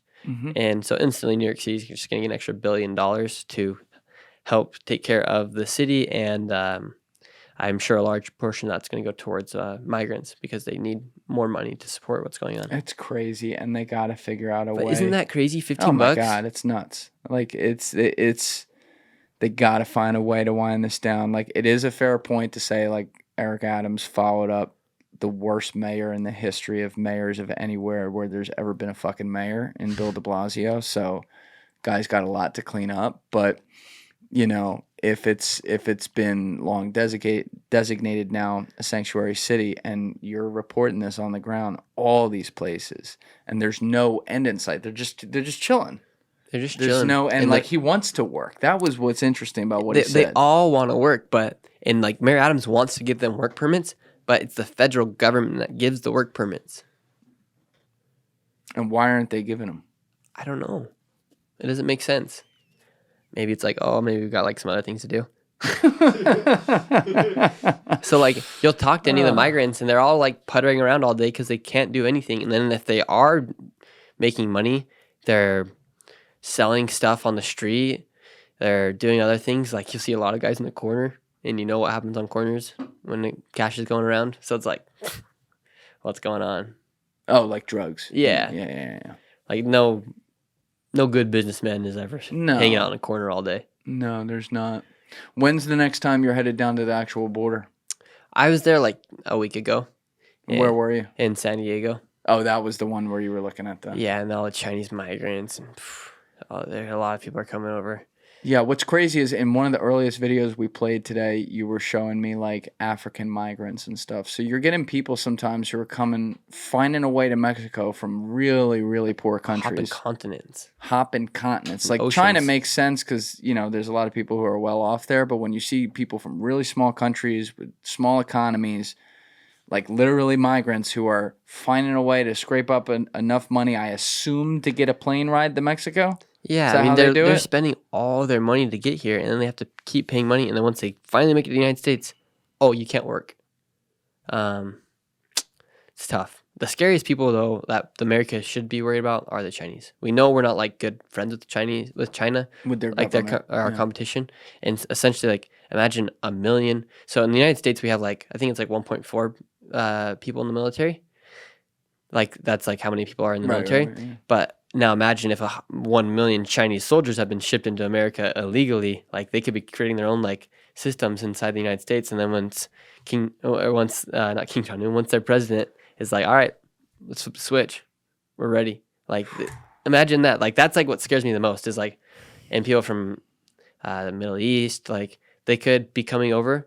And, like, when that lady said they're going to camp, like, maybe that's the encampment that they're going to, or it's, like, a legit camp, like, where they're going. Yeah, I think I'm actually going to...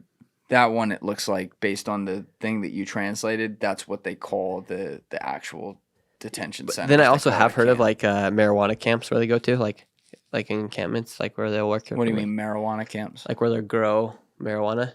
Like the Chinese go there? Yeah, the Chinese people go there to work.